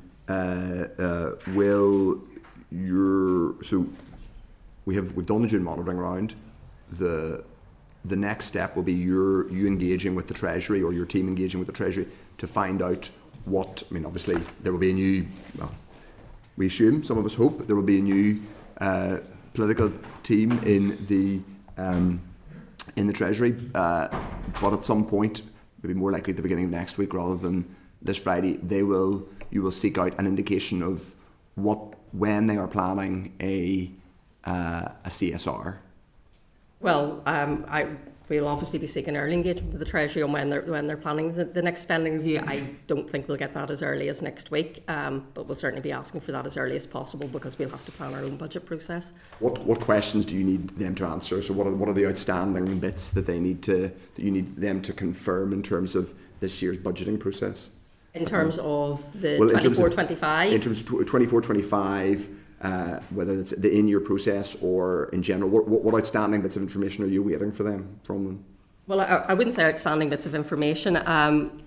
We'll be awaiting the Westminster main estimates being taken through Parliament, and that will confirm whether our funding assumptions are correct. Yeah. We'll also be waiting on indications on the timing and scope of the spending review, whether it's going to be in the autumn, whether it'll cover 1 year or a multi-year period. And we'll also be pressing, obviously, for clarity on any additional funding that will become available later on in the year, as well as Westminster main estimates. They have supplementary estimates later in the year, and whether there's likely to be any other announcements. But it'll be the ongoing engagement we normally have with our Treasury spending team. Will there be will you be seeking to get an early view on the fiscal framework negotiations, budget sustainability and the Joint Exchequer Committee? Well, those things will pick up. Those are now routine engagement that we will have with our Treasury spending team, and we will pick those up with that team over the summer period. Just in terms of, presumably, like lots of civil servants everywhere, but both at UK and devolved level, you've looked at manifestos. I mean, do you have any, are you relatively confident that, assuming, I think we are now, given we made certain assumptions were made ahead of doing the June monitoring round, I think it would probably be at least as safe an assumption to make there's going to be a Labour government. I hope so anyway, in 48 hours' time, that they are going to continue with the broad policy followed by the previous government. Is that your assumption? You don't think they're going to sort of radically change it? Well, I don't think... In terms of the engagement, I mean, on the fiscal framework? No, I mean, the Labour manifesto, I think, did say they were committed to discussions on the fiscal framework, plus the interim fiscal framework is a signed document between the Treasury and the Northern Ireland Executive, so I don't see that there'll be any rolling back on that, and we will pick up those engagement, as we will be doing on the Budget Sustainability Fund, the wider fiscal framework. All of those things will be picked up with Treasury over the incoming weeks and months. Okay, I'm just going to open it up, and conscious of time, I'm going to go first of all the Deputy Chair, Diane Forsyth. Obviously, members do indicate if you wish to come back. So, Diane Forsyth. Thank you, Chair, and thank you to the team for being with the committee again today. Just quite a specific, I know Chris is there in terms of in your monitor, and so just for her and Joanne yourself, whenever we get the information for the forecast versus outturn in the format that it's in, I wonder, can it be displayed in any different way that's a wee bit more meaningful for us in terms of month-to-month management accounts projections, where we'll be at in the year. So where we're looking at it's greyed out where the forecast has become reality, and then how that adjusts the forecast outturn at the end of the year. Is there anywhere or any way that we can see where the departments have forecast to be at as at June versus where they actually are, to see have they fallen behind, are they ahead, or anything that can be done with this information to provide not just us in the Finance Committee but all of our statutory committees meaningful information as to how things are going in year and prevent any panic year-end expenditure. Yep, I think we'd be happy to work with the committee to try and present the information in a way that's useful to you. Appreciate in a way that we would understand. Is that what you're saying? No. To be honest, there's a lot of information underpinning what we give to yourselves, and it's sometimes it is complex, and there is a balance to be found between bombarding you with lots of information and getting something meaningful. Appreciate what you're saying about the 2 months that are greyed out. Chris will keep me right if I go astray here. What we ask departments to do, it's called outturn and forecast outturn, and it is based on the Treasury guidelines. They give us what should be actual outturn up to the end of the preceding month and monthly forecast for the rest of the year. But in actual effect, because that information is gathered so quickly after the end of the month, while we have it as outturn and being actuals, it's a best guess of what their outturn is because they haven't actually finalised their management accounts. So when we're getting the information in from departments, we really give them 2 months leeway. So April and May, when we get the next returns in July, on the 8th, we would expect that to change. Although it's outturn now, we'd expect that to change slightly. But I think, if I'm understanding correctly, I think part of your issue is that you're getting it each month and you can't necessarily see how that has changed from the preceding month and how the forecast that they've given in advance actually compares to their actuals. So I think what we could do, if it would be helpful, would be in each month when we're providing that written briefing, we will slot in the previous month's forecast, and then you can see how the actuals compare to the forecast, and then you can see when they change again when we get there. So we can do that, see if that's helpful. And then if you think you need a bit more, look, happy to work with you to try and get information that's as useful as possible. And then if the committee do have any particular questions about any figures that jump out, we can go back to departments and seek information on that. What I would say is, once that sort of 2 months grace has passed, if a department was to change its actuals more than 2 months, we will be querying with them, because once their management accounts are done internally, those actuals should not change and their outturn should be the same. But we can do that. There's also a number of other things that change as we go through the year, because obviously if a department gets extra money in a monitoring round, for example, that can change the figures, but it shouldn't change the backward look, only the forward look. But really happy to try and work with the committee to give you information that you find helpful.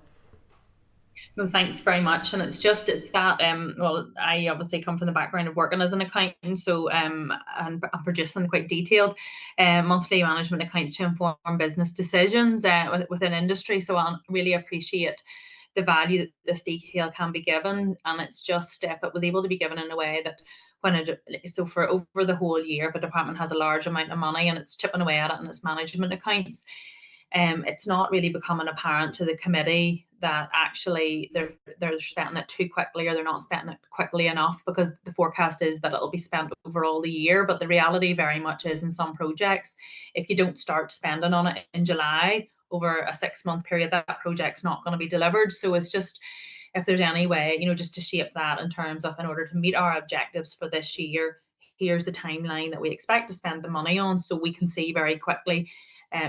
So in September we can see that, up to June, July, oh goodness, we've fallen behind in this. So, so there's a risk of slippage, and it should something be done. Just that meaningfulness of it, that we're in a position that nothing's that comes to us as a committee as a shock in February or March. Yeah, no, that's an absolutely fair point. And some of those things you've picked up on are things that we would be looking at. Profiles are never flat, but you would look at if everything's being backloaded, etc. So I can absolutely see where you're coming from, and we will have a look and see what we can do to provide the information in a way that's helpful. Well, thank you very much. Appreciate that. Thank you, Chair. Okay, Owen Tennyson's next. Thank you, Chair, and thank you, Joanne, for those answers so far. Just in relation to June Monitor, and obviously it's been rehearsed at this stage that we're proceeding at risk because we don't have confirmation of UK main estimates. Is it fair to assume then that what's been allocated is prudent, and that what we actually receive in the end could be higher? I would say could be higher, could be lower, but if I was a betting woman, I would say yes, higher. We have made an assessment of what we think is reasonable at this point in time, given previous engagement with Treasury. We certainly have not overestimated what we think we could get. Obviously, a new government coming in could take different decisions. That's why we've said there is that risk, but it's a position at the moment that I'm comfortable with. And then just in the scenario, I suppose in both scenarios, whether it's higher or lower, I guess, what would be the process then to manage that? Would it be a case of any additional funding going through October Monitor, or would there be some other procedure in the meantime? It would we would have to look at the timing for getting it. If there was additional money, we would probably look at the quantum of that and how big a change that would make. And if we thought it was large enough and it was going to make a significant difference, then we'd probably look at doing something in advance of October monitoring. Other than that, October monitoring would be the normal process for that. Similarly, if the main estimates didn't generate what we thought they would, well, then we would look at what we anticipate to get through the rest of the year, because main estimates is not the end of the Westminster process. They have supplementary estimates, so we'll be taking account of that.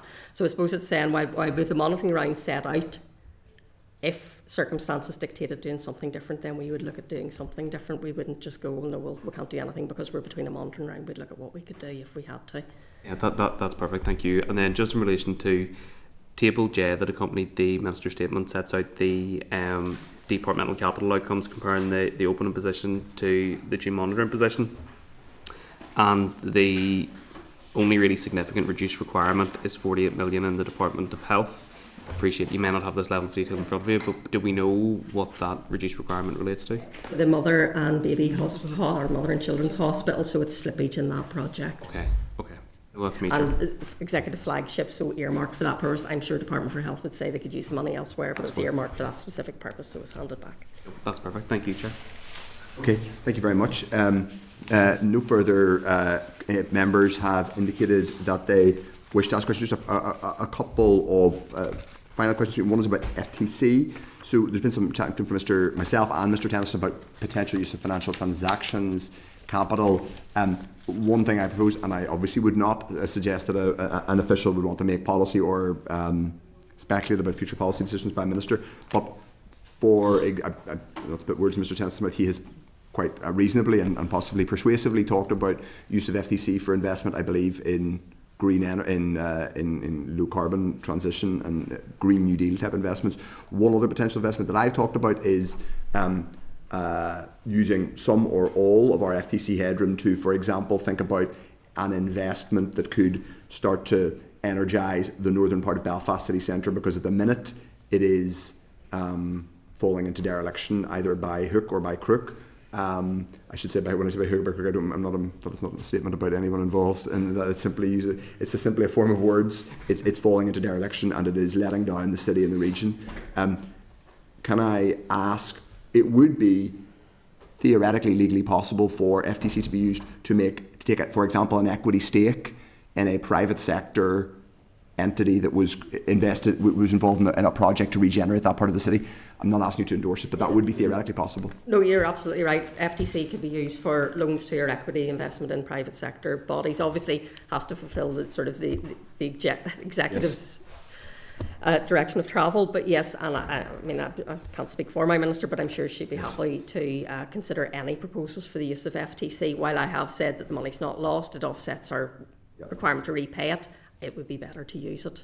Okay. Now, final point for me, and it is on the slightly vexed subject of June monitoring. Now, you did just say, Joanne, that you don't. I think you said we don't have confirmation of the specific headroom, or the specific main estimates, and the new government to take a different decision. Now, you've understandably said that you have given, I suppose, maybe more than an educated guess in terms of what that might be. But it is also the case that the pre-election guidance says specifically where a proposed announcement would involve consultation with UK government departments, the general presumption is that it should be deferred until a new government is in place. Am I understanding that incorrectly? That guidance effectively seems to imply that the UK government may have a say in confirming the levels of main estimates. So therefore, perhaps interpretation might have been. It wouldn't be my view on it. I mean, okay. We have taken assumptions around yes. the funding that we get based on previous engagement with the Treasury. Yes. We didn't have to consult with Treasury in relation to the June monitoring round, nor do we afterwards. Yeah. It is for the Finance Minister and the Executive to decide how much funding, if they want to proceed at risk, and we're saying something is not 100% confirmed, it's for the Finance Minister and the Executive to decide whether they want to proceed on that basis. The confirmation of the funding will not come through consultation with the Treasury, it will come through those normal processes. But the information that enables you to advise them on the quantum of funding comes from information that is given to you by the UK Treasury via main estimates? The funding will be confirmed when the main estimates are introduced in Parliament. Our assumptions on the funding available is based on a number of things, including previous conversations with Treasury prior to the election and our understanding of the position of Whitehall departments. Okay. I think I've made my views on that, and we may differ on that. My views are robustly made, but with the utmost respect for your team and your department, because I happen to think they do a very good job in often very difficult circumstances, and my view of the appropriateness or otherwise of June monitoring last Monday was made in that context, but I remain of that view. But I think I put that on the record. If there are any other members who wish to ask a question. Chair, we have now lost the Deputy Chair with only 3 members. I think she's on. I think the screen is off.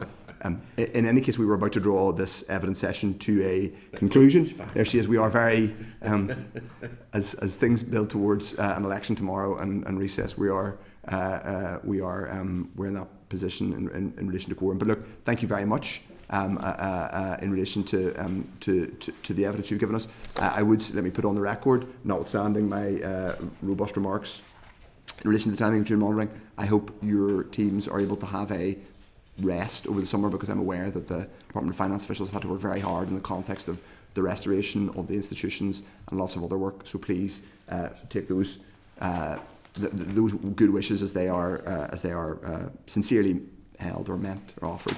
We're all in need perhaps of that break. Okay, thank you very much. Now, for sure. And the technology is indeed. Okay, now members, I think since we've done everything else, we're just going straight to it. Just go straight into that break, yeah. Yeah, okay. We're going straight now into one final oral evidence session, which is on building regulations. So agenda item 9 is an oral briefing, and that's also agenda item 10, so we're getting two items together in the same agenda item. Building regulations more generally, and specifically SL1, the Building Amendment Regulations 2024.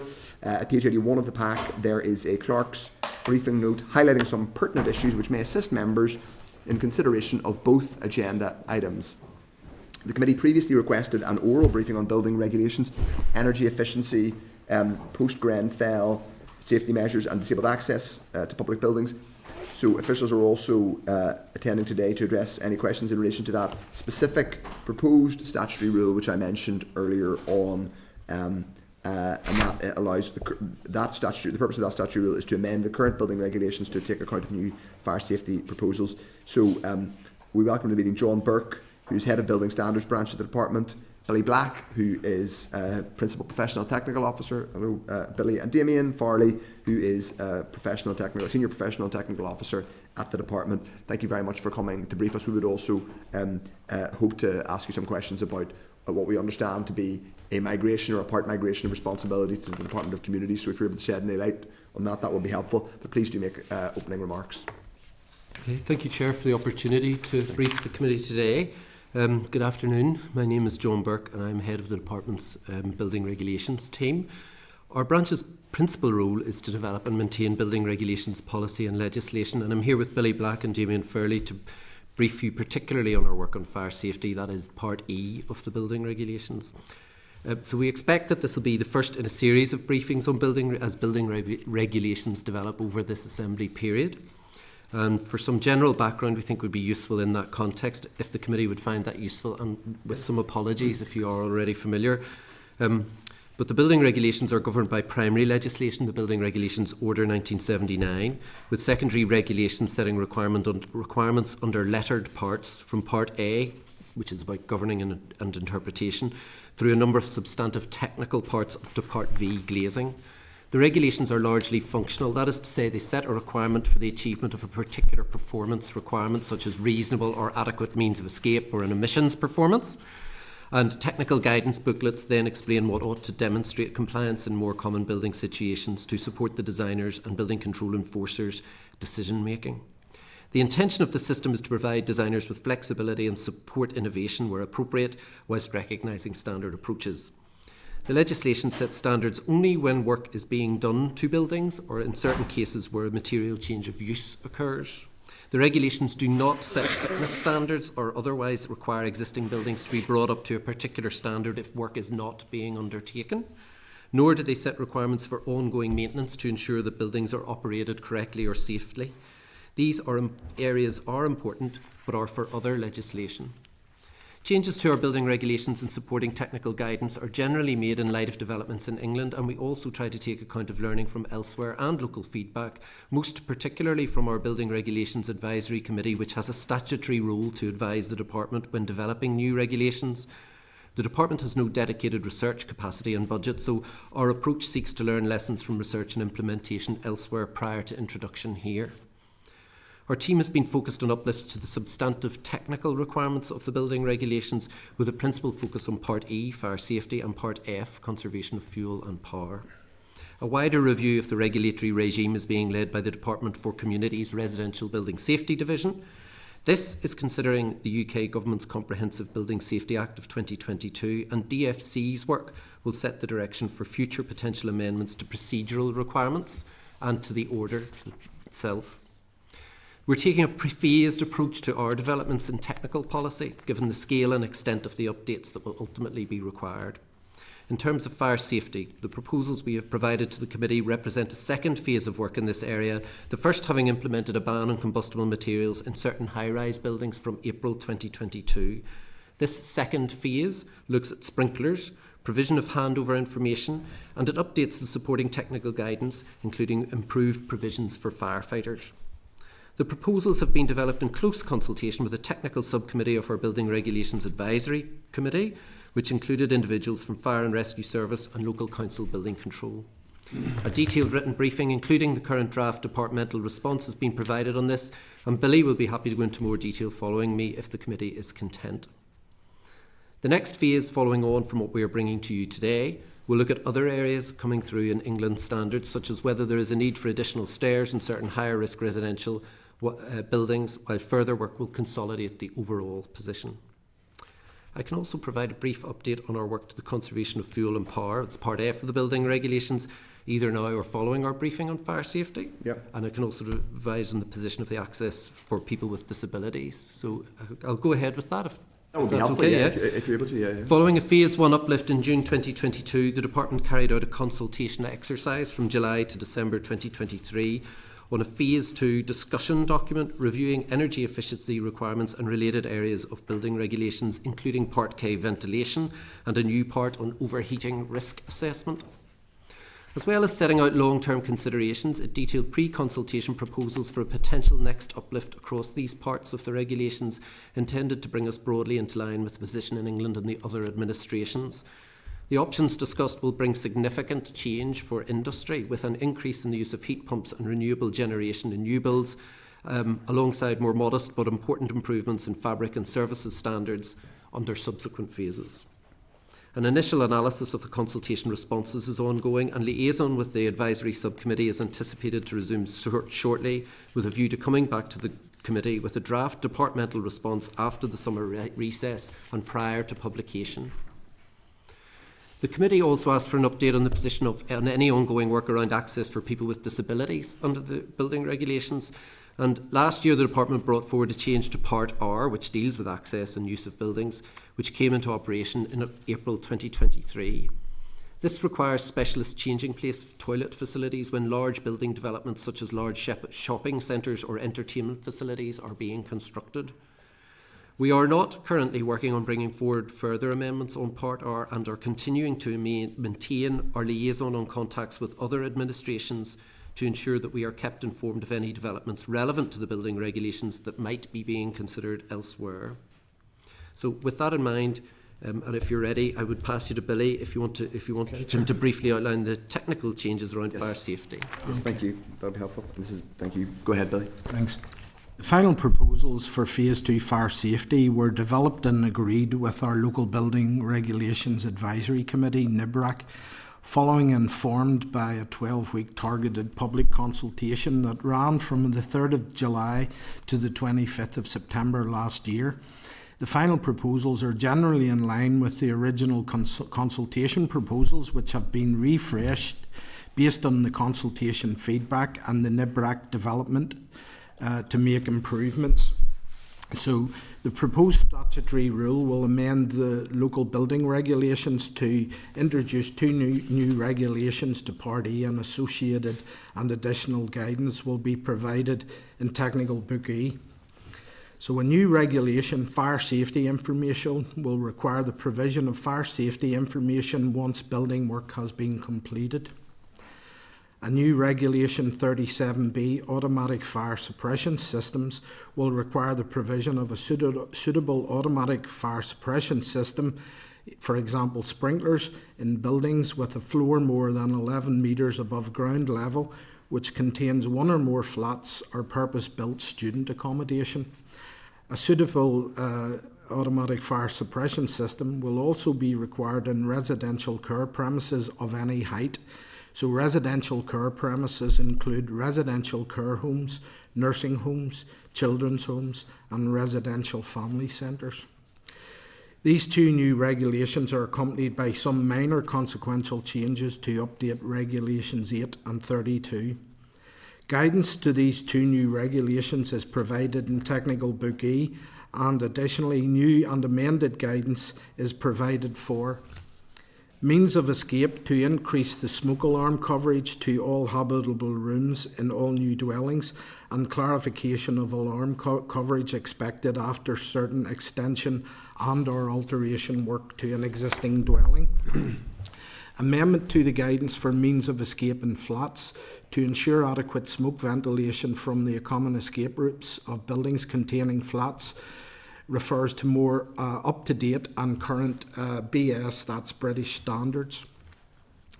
Facilities and access for the fire and rescue service. There's been additional guidance provided there to assist firefighters in their operations of search, rescue and firefighting.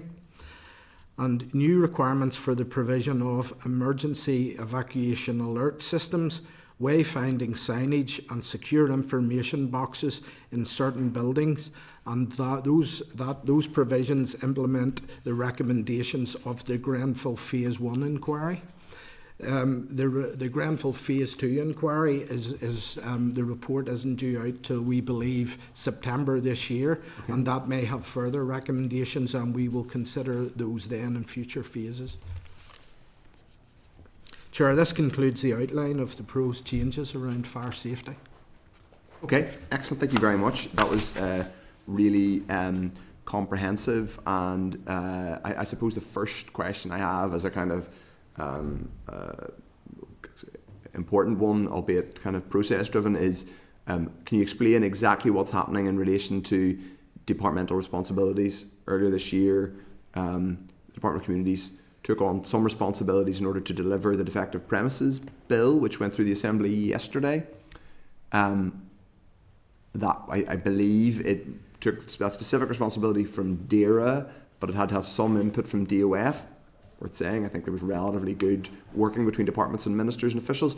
But am I right to understand that more of your division is going over to the Department of Communities, or is that a misunderstanding of what's happening? Just sort of explain to us what's happening in policy terms, responsibility terms. So the short answer to that is that's above my grade. Okay. But I understand that there's certainly been some discussion suggesting that.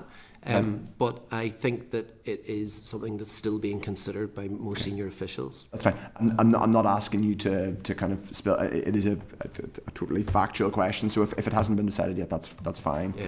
I think there's a group has being formed again. It's a higher grade above me, but there is a group at a higher group that are coming together from the various departments that are looking at this again. Yes. But it's not something I'm intimately involved in. Okay, fair enough. Is there cross-departmental work happening on a broader Northern Ireland Building Safety Act? Because obviously you talked about the SL1 and there are various bits happening. There are also kind of ancillary, there's the defective premises legislation we've just passed, and there are ancillary thing happening. There's the Grenfell report coming out. I'm sure there are other bits of work happening around, and it will come on and ask us about sort of mica pyrite. But is there a kind of cross-departmental working group on? I'm not aware of a formal cross-departmental working group, but the work is principally led by DFC. So DFC's Building Safety Residential Team, and it briefs the DFC or the Communities Committee. Yeah. And we would expect that, as we said in our statement there, we're expecting that as they bring forward that work and set the future direction, that they'll be liaising with us on any implications or any advice that they may have or course of direction where this may go in terms of the order or in terms of our legislation. Okay, and has there been specific bit of work you are doing or have been asked to do in relation to mica, pyrite, rack, that kind of thing? No, we haven't been looking at that. We're kind of more forward-looking and trying to maintain the technical standards and keep abreast of what's happening in the other regions and trying to keep that side of the things going on that direction rather than remedy. That would be DFC or DERA to be looking at what's happened in the. DFC has overall housing responsibilities and things, but I would leave it to them to decide whether it's for them. I'm not asking to speak on their really behalf. It's really just to establish that. So, Billy, just in relation to the SL1, you talked about the consultations taking place. Has there been any specifically oppositional feedback, or any groups who have specifically raised concerns about the proposed SL1? Well, Damien knows the consultation in detail, but my understanding, everything was broadly supportive of what we wanted to do. There was 24 questions to the consultation. There was only one question that stuck out where there wasn't a majority support, and that was in relation to being more specific as to the person who is responsible for carrying out the work, for to identify that person in relation to new regulation 37A, provision of fire safety information. A lot of the respondents, the majority of them, wanted that to be a more specific individual identified, as opposed to the regulation saying the person carrying out the work. Right. But the person carrying out the work is a common term used throughout the building regulation, and it's a catch-all. So if we were to identify someone more specific, there could then well be loopholes in not being able to enforce on the person who we think is the person carrying out the work. And to be clear, when they say the person carrying out the work, is this someone who is, say, sort of and I'm just getting would it be like a construction player saying, the client, the foreman who's on that particular builder, it's a catch-all. So it's designed to be a catch-all. It's sort of designed to be a catch-all to leave that. So that enforcement action can be taken on whatever the most appropriate person may be by the district councils. They're responsible for enforcement. Okay, it's also a term that applies when we've had a number of other regulations in other parts that give notice. So notice of commissioning on the ventilation system, notice of conforming with the emissions requirements, that has actually worked. So it's a common term that percolates across all parts. and this SL1 is only really looking at one small part. So if you were to address that, it would need a more kind of strategic approach across all parts, and really in the circumstances and in the time available, and given that that's kind of a procedural issue that in some ways kind of links back to your previous questions about what can we do to improve procedures, what can be done to rectify these things. The thought was, these are straightforward technical changes. Yeah. We really don't want to get lost in that world. We want to just get this technical change delivered, and it's an acceptable term, and enforcers are certainly familiar with it. It says that the additional annual cost to the construction industry of buildings affected by the proposals, the number I have here is 5 million. Now, what does, just explain that? Presumably that doesn't mean, that means that's a kind of global cost for the entire building industry in Northern Ireland, I presume. Explain how you come to that number, or what that means in terms of... Well, that's all detailed within the regulatory impact assessment that we've sent to you. But it is, as you say, 5.5 million roughly is the cost that we estimate it to be to implement these changes on the construction industry.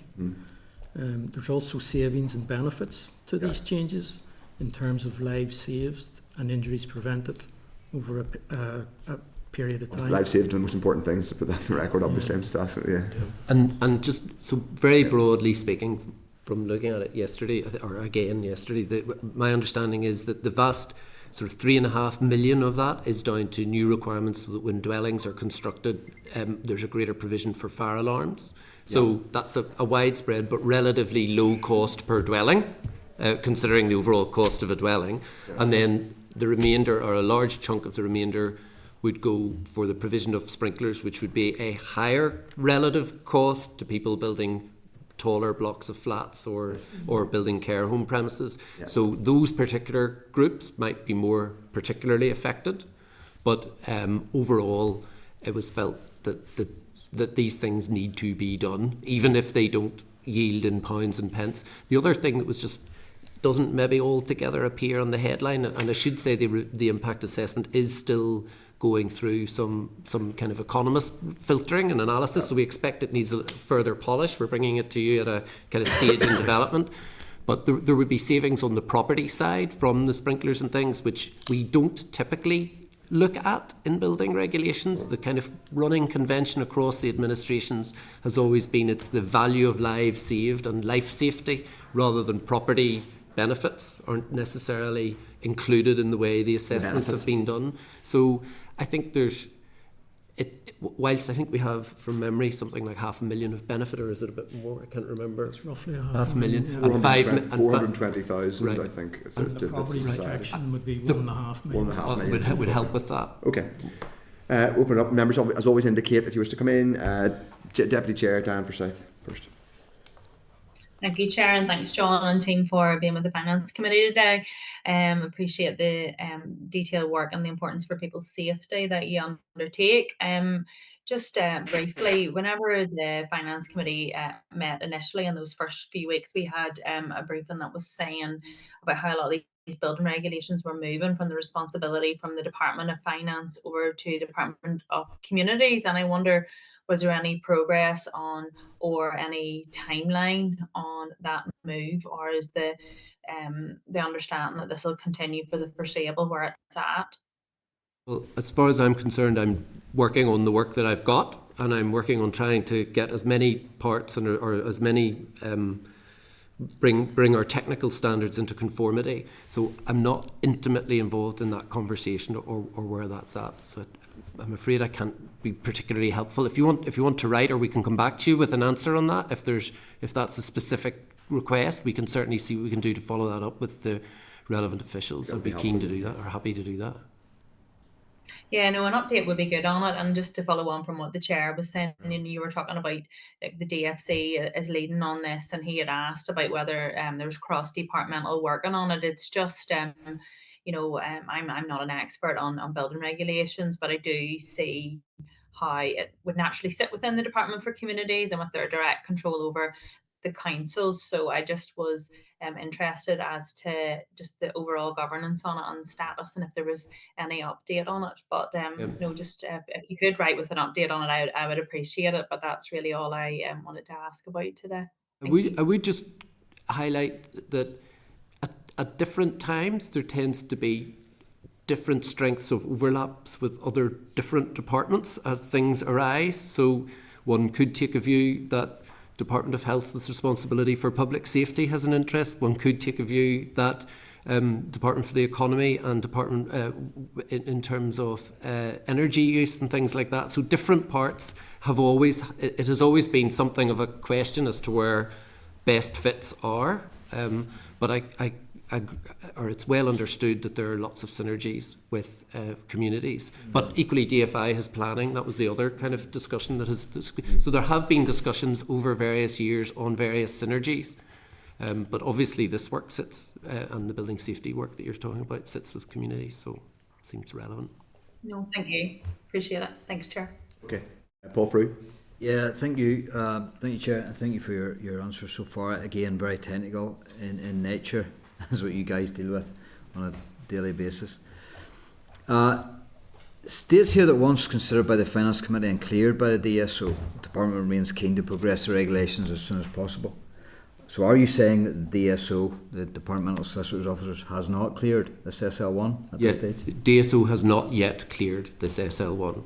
So there are, as we understand it, the latest feedback on it is there is a kind of a very, how would I describe it? There is a proposed new table on the schedule, and there are footnotes to the table, and they would like the footnotes changed through a different format. So they want a regulation for changing the footnotes. It's a very DSOE kind of thing that they're interested in getting checked out. So, and it's to do with the template and how that gets printed and sort of quite, I hate to say mundane, because everything's important that it works, but it's just a way of generating the thing to make sure that it works. But the intention of the SL1 is very clear. It's the same intention, and we haven't received concerns on those grounds from DSO. And our thought was that if we could agree with the committee here, it would allow us to advance on over the summer without needing to come back. So all of that detail which you've told us about the format, the tables, the footnotes, what does the Office of Legislative Counsel say about all of that? So it's a statutory instrument, secondary regulations. It's not something that we've put past the Office of Legislative Counsel, because that's it may need to go there. I don't know. DSO haven't indicated that yet. It's still being resolved in day-to-day discussions on email and that with DSO. The actual DSO officer's been on leave recently, so that would be part of the delay. But the feedback from our legislative unit is that there's no particular issue of concern at all in the way. It's just a way of how one lays it out, as opposed to what the intention or detail of it is, if that makes sense. It would still have the same outcome. When it comes to building regulations, I suspect secondary legislation changes quite often. Yes. So are you saying to me that the Office of Legislative Counsel has never or hasn't looked at any of these SL1s coming forward over recent history? That would be my understanding. The Office of Legislative Counsel looks at the primary legislation when there were changes last done to it in 2009. And it would be the Examiner of Statutory Rules would review the SL1s as they go through. Okay. Who's on? The name fails me now. The advisory group. Yes. NIBRAC. Who sits on NIBRAC these days?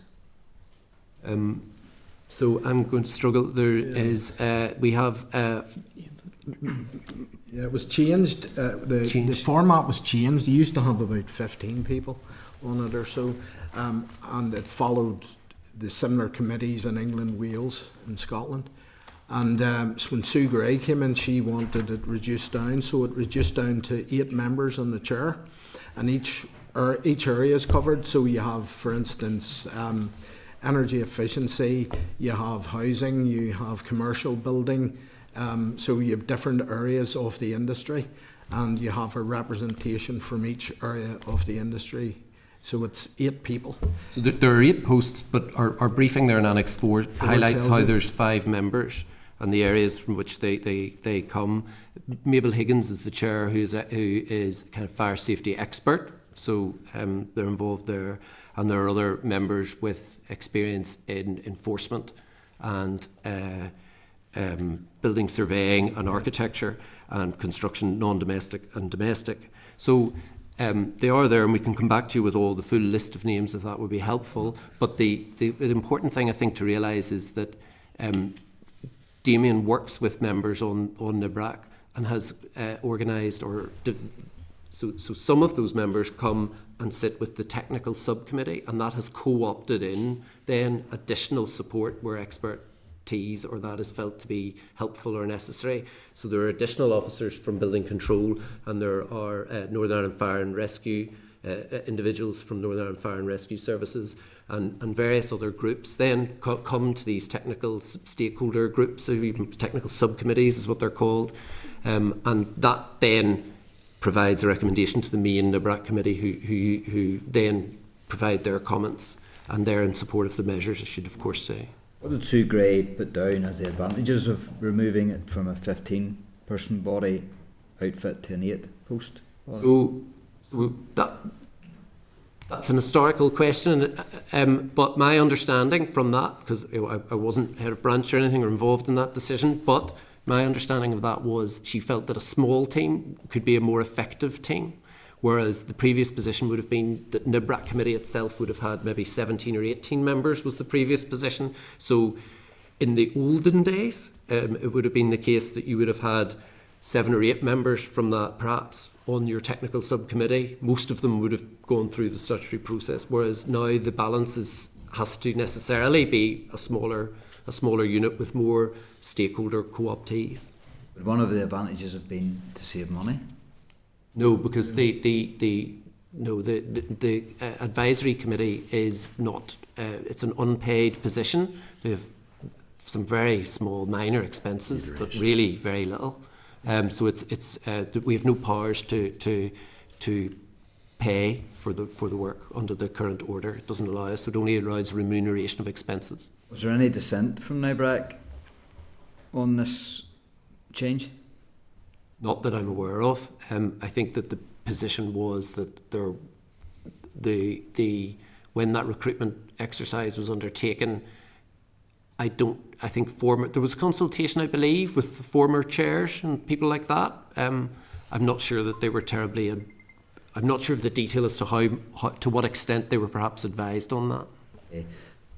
Who polices this? I take it building control. So building control have, under the order, building control and district councils have complete responsibility for enforcement. So the legislation says enforcement's entirely the responsibility of district councils. And do you see any further burden being placed on the district councils with this change, or is it just a checklist? It is. Every change of standard brings burdens, and that's been accounted for to some degree in the impact assessment. There's cost for training of building control officers built into the regulatory impact assessment. Who pays for that? They'll have to find their own money to pay for their own training. We will obviously do our training through seminars or webinars or whatever, but each district council will have to find their own money to train their own officers. Out of their own budgets? Out of their own budgets, yeah. With no help from DF, Department of Finance? Well, as I say, the only help that we can give is our own seminars and webinars on training. But the additional cost that then will be reflected in building control fees, additional fees that they would earn? Yeah, so if the cost of the work goes up and the fee is a percentage of the cost of the work, there is an automatic, under some of the provisions for the work, not for, I haven't got the prescribed fees regulations with me, but if you're not building a standard house, if you're building a block of flats with sprinklers, the expectation is the cost of the work will drive the building regulations fee. So if we've added £100,000 to the cost of that large tower block or of flats. That will lead to consequential increase in fee, which would help fund the additional time needed for any additional inspection or consideration of the new requirements. I understand. Thank you. Okay, Deirdre Harden. Yeah, no, just briefly, I suppose we only normally discuss these issues when there's a tragedy nearly, in terms of the impact. And obviously, as you say, if we were to look at it in its widest scope, it would take us probably 2 election or assembly mandates to get into the detail of building control. But so they are technical in nature, but obviously they're important. You touched on the Grenfell Phase 2 inquiry, which is due out in September. Do you anticipate any further technical changes, even from the evidence that were presented as part of that phase of the inquiry? Are you anticipating, or do you just not know at this point? I think there'll certainly be recommendations in the Phase 2 report. The detail and contents of those recommendations, I think it would be quite foolish to try and speculate as to what those will be at this stage. But there certainly will be recommendations that we'll have to act on. Yeah, you know, so likely that there will be a follow-up to this then that will come. Okay. There is, I should also say, there is, as we said in our statement, there's a train of work already that Damien has in progress looking at some of the other actions, some of the other technical changes that have happened in England. So things like provision of secondary stairs to some blocks of flats and things like that. And there's potential scope to look at whether extension of sprinklers to additional premises or more wide-ranging application once industry's kind of up and running and familiar with the use, whether those things could be taken on board or considered or brought in. So we have packages of work starting or in train that we would hope will come and bring you and support that. Okay, thank you. And I suppose it was just on it's probably the wider piece, which I know is above yourselves, but it is the working group. I'd be keen to get more detail. Because this is a growing issue, particularly in terms of looking at city centre and town living apartments, or the way, in terms of local development plans even that councils are bringing forward. And again, you only see the issues when they arise then, and it's just how we can mitigate or potentially look at it going forward. And I think even there's a misconception around what building control can do and what they can't, and I think the recent saga at Victoria Square has kind of shown the limitations as well around some of these issues. But I'd be keen to see if that working group then is looking at transfer of functions or the kind of siloed working. It probably doesn't just sit within one department, as you say, it may span across. So I'd be keen just if we could get an update on the terms of reference for that group and kind of what it is they're looking at and what they're not. So I'd be keen just if you can furnish the committee when you can on that. Thank you. Okay. No further members have indicated, so we're very grateful for your time. We appreciate you coming and giving us evidence both on the SL1 and on the broader picture. Very fulsome evidence. I think we'll be coming back to this. Certainly have further conversations about the SL1 and building regulations more broadly. We will obviously confirm via the DALO our specific actions. There's a few things I think we'd like to pick up on because that was a really helpful and thorough briefing, but obviously because it's so technical, I think we all as members are very keen that often you're coming straight from the broader world of public finance, spending, fiscal policy into the details.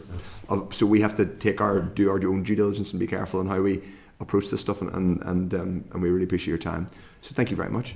Thank you, Chair. If I could just say, Chair, NIBRAC is a committee that has looked at quite a lot of the technical nature of this and the wording. I don't know if that's any reassurance to the committee. Well, I don't think we have any. I have no specific reason for us to be sceptical about the wording of the SL1. Just to reassure you, I don't think there's any. Not that I'm not speaking for other members of the committee. I certainly think we would simply want to obviously do our job, our scrutiny job, and because we come to building regulations often from a lot of stuff which is to do with public spending and financial controls. We also always want to do our job thoroughly, but you've given us a really useful briefing today. Just on NIBRAC, I suppose it would also be helpful to get an update, but we will consolidate all this via the clerk and the DALO on vacancies, just because I noticed there are a few vacancies in terms of membership of that committee. I'm not sure that's necessarily a reason to be overly concerned, but it would just be helpful to have an update on that. But we will consolidate all that into one list of annoying questions. But otherwise, thank you very much, John, Damien and Billy. Thank you. Thank you for really thorough briefing, and we appreciate your time. Thank you. Yeah.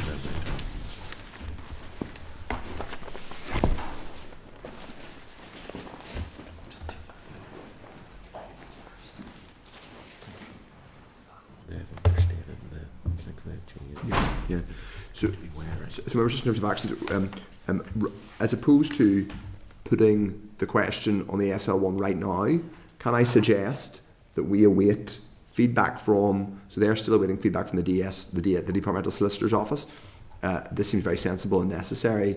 Can I suggest that we await that before moving forward on the SL1 in our question, because I didn't notice it in the pack, but I may have missed it. A specific steer from them on ultra time pressure. I think this is clearly a necessary piece. It is definitely, I'm saying, in a kind of instinctive political sense, this is the direction we need to be going, and we need to be as fulsome as possible. But just in terms of us understanding everything about it, can I suggest we wait unless they come back and tell us that this is a really urgent and they need to have our input by in the next couple of weeks, but they didn't tell us that, so I think it would be, if members are content, go, yes, Paul. Yeah, so I raised the issue about the Departmental Solicitor's Office. Very interesting, John Burke was able to tell us he was out on leave for a period of time. That may have something to do with the fact of the previous conversation we had. Okay. Not by standing anybody taking leave, of course they should. What was interesting to me was that they would come to this committee before actually having that settled with the DSO. Maybe it's time pressure, maybe they just want to give the committee a heads up. That would be quite welcome if it is. But what was interesting in one of his answers was that he feels that an SL1 shouldn't or doesn't go to the Office of Legislative Counsel, yet the SL1, the two SL1s that we were dealing with earlier on did. So where is that threshold? Where's the threshold between what goes to the Office of Legislative Counsel and what doesn't? That's okay, I mean, we can ask those questions. I'm not sure. There may not be a deep conspiracy there, but we can certainly ask the question. No. Okay, Deirdre. It's just to get, if we can get clarity on the urgency. It's just because of the subject of this is exactly. I think that's fair. In nature. It's coming out of the Grenfell stuff as well, and you wouldn't want any reason. I completely agree. So I think but again, just because they say, sorry, just once they get clearance of the Finance Committee and DSO, they're keen to progress the regs. It might not be as urgent, but if it is, then I think that's a really fair point. That we could come back. Okay, so we can just get time, and obviously this is the kind of thing where we may get, people may have to check their email or WhatsApp. We may get, but I think this is worth us getting a view from them on their view of the urgency. And like, if this was only ever going to be commenced at some point way later in the year, then it doesn't make much difference. Yeah. But if there is a real urgency, then I think we need to know that. But we do need to know those other bits of information. The other bits I think that I had were Deirdre's point, and I think someone else touched on it, possibly me, about getting clarity on what the cross-departmental working group is on building safety, because there's a little bit of uncertainty there, and I think it would just be helpful to understand who's working together on what. And if there's an organogram, that will be helpful too. I think the terms of reference, then what it is we're looking at, because is it transfer of functions, is it something else? Okay. It's complex. We will go. If people are content, we'll go back with those actions. Grand, and as I say, we may hear if they come back to us and say it's ultra urgent, then we can deal with that electronically should we need to. Okay, all that remains is actually for us to go to any other business. I think we have. We've exhausted the rest of the. We have exhausted both everyone's patience, indulgence of me, and the only any other business I wanted to put down was and I will just presume to speak on behalf of everyone in the committee. My heartfelt thanks to our collective heartfelt thanks to the committee staff, to Peter, Clarita, Heather and Stephen, who do an exceptional job at supporting us all. Often at short notice, there's been a huge amount of content, particularly for this department, because of the executive restoration package, fiscal framework, everything else. So I just want to say thank you very much, and I hope you all have, on behalf of us, have a very well earned break. Paul Free, wants to? Yes, thank you for that, and I would echo the sentiments for the staff here of the committee, who have been very, very good and diligent in their work. Can I just bring up one other matter which I think we should look at when we come back? Yes. And that is a question from your colleague, actually, Daniel McCrossan. I'll name drop him, who acted on an email that we all have got, I think, with regards to an issue, a complaint. Civil service interviews. Yes. Yeah. Very interesting answer that Daniel got. I'll give you the AQW. It's 13348/22-27. if I've said that right.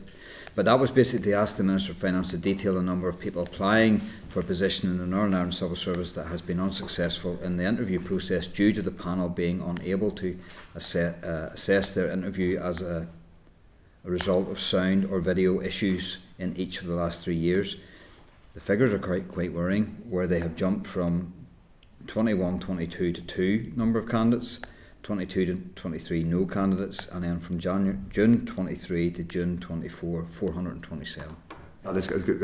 I'm glad you did that, because that, I know I won't feel guilty for not raising to my own committee, my own colleagues' question. I think there is a question there for Nick's about that, so I think that's fair, and we can seek information on that.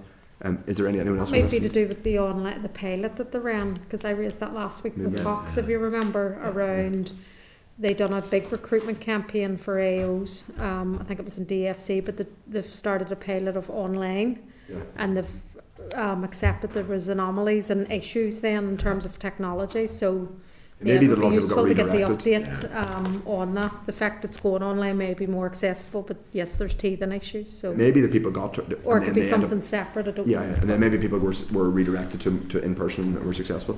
Yeah, sure. Okay. Other than that, if there's no other business, just say to all the committee members, we will have a recess, and we'll all be working hard with our constituents over the summer. But other than that, I hope people are able at some point to have a break, and the date, time and place of next meeting is in this room, or 21? We're saying 21, Chair, but we hope to revert back to the Senate chamber. Okay. We assume it'll be ready by then, and we just need confirmation, so that's what our session would be. We will Wednesday the 11th. Hopefully we'll be returning to the Senate chamber, but it'll be Wednesday the 11th September in room 21 at 2 o'clock, and I'll put the question that the committee does not adjourn. The committee is now adjourned. Okay. Thank you. Committee Room 30, sound.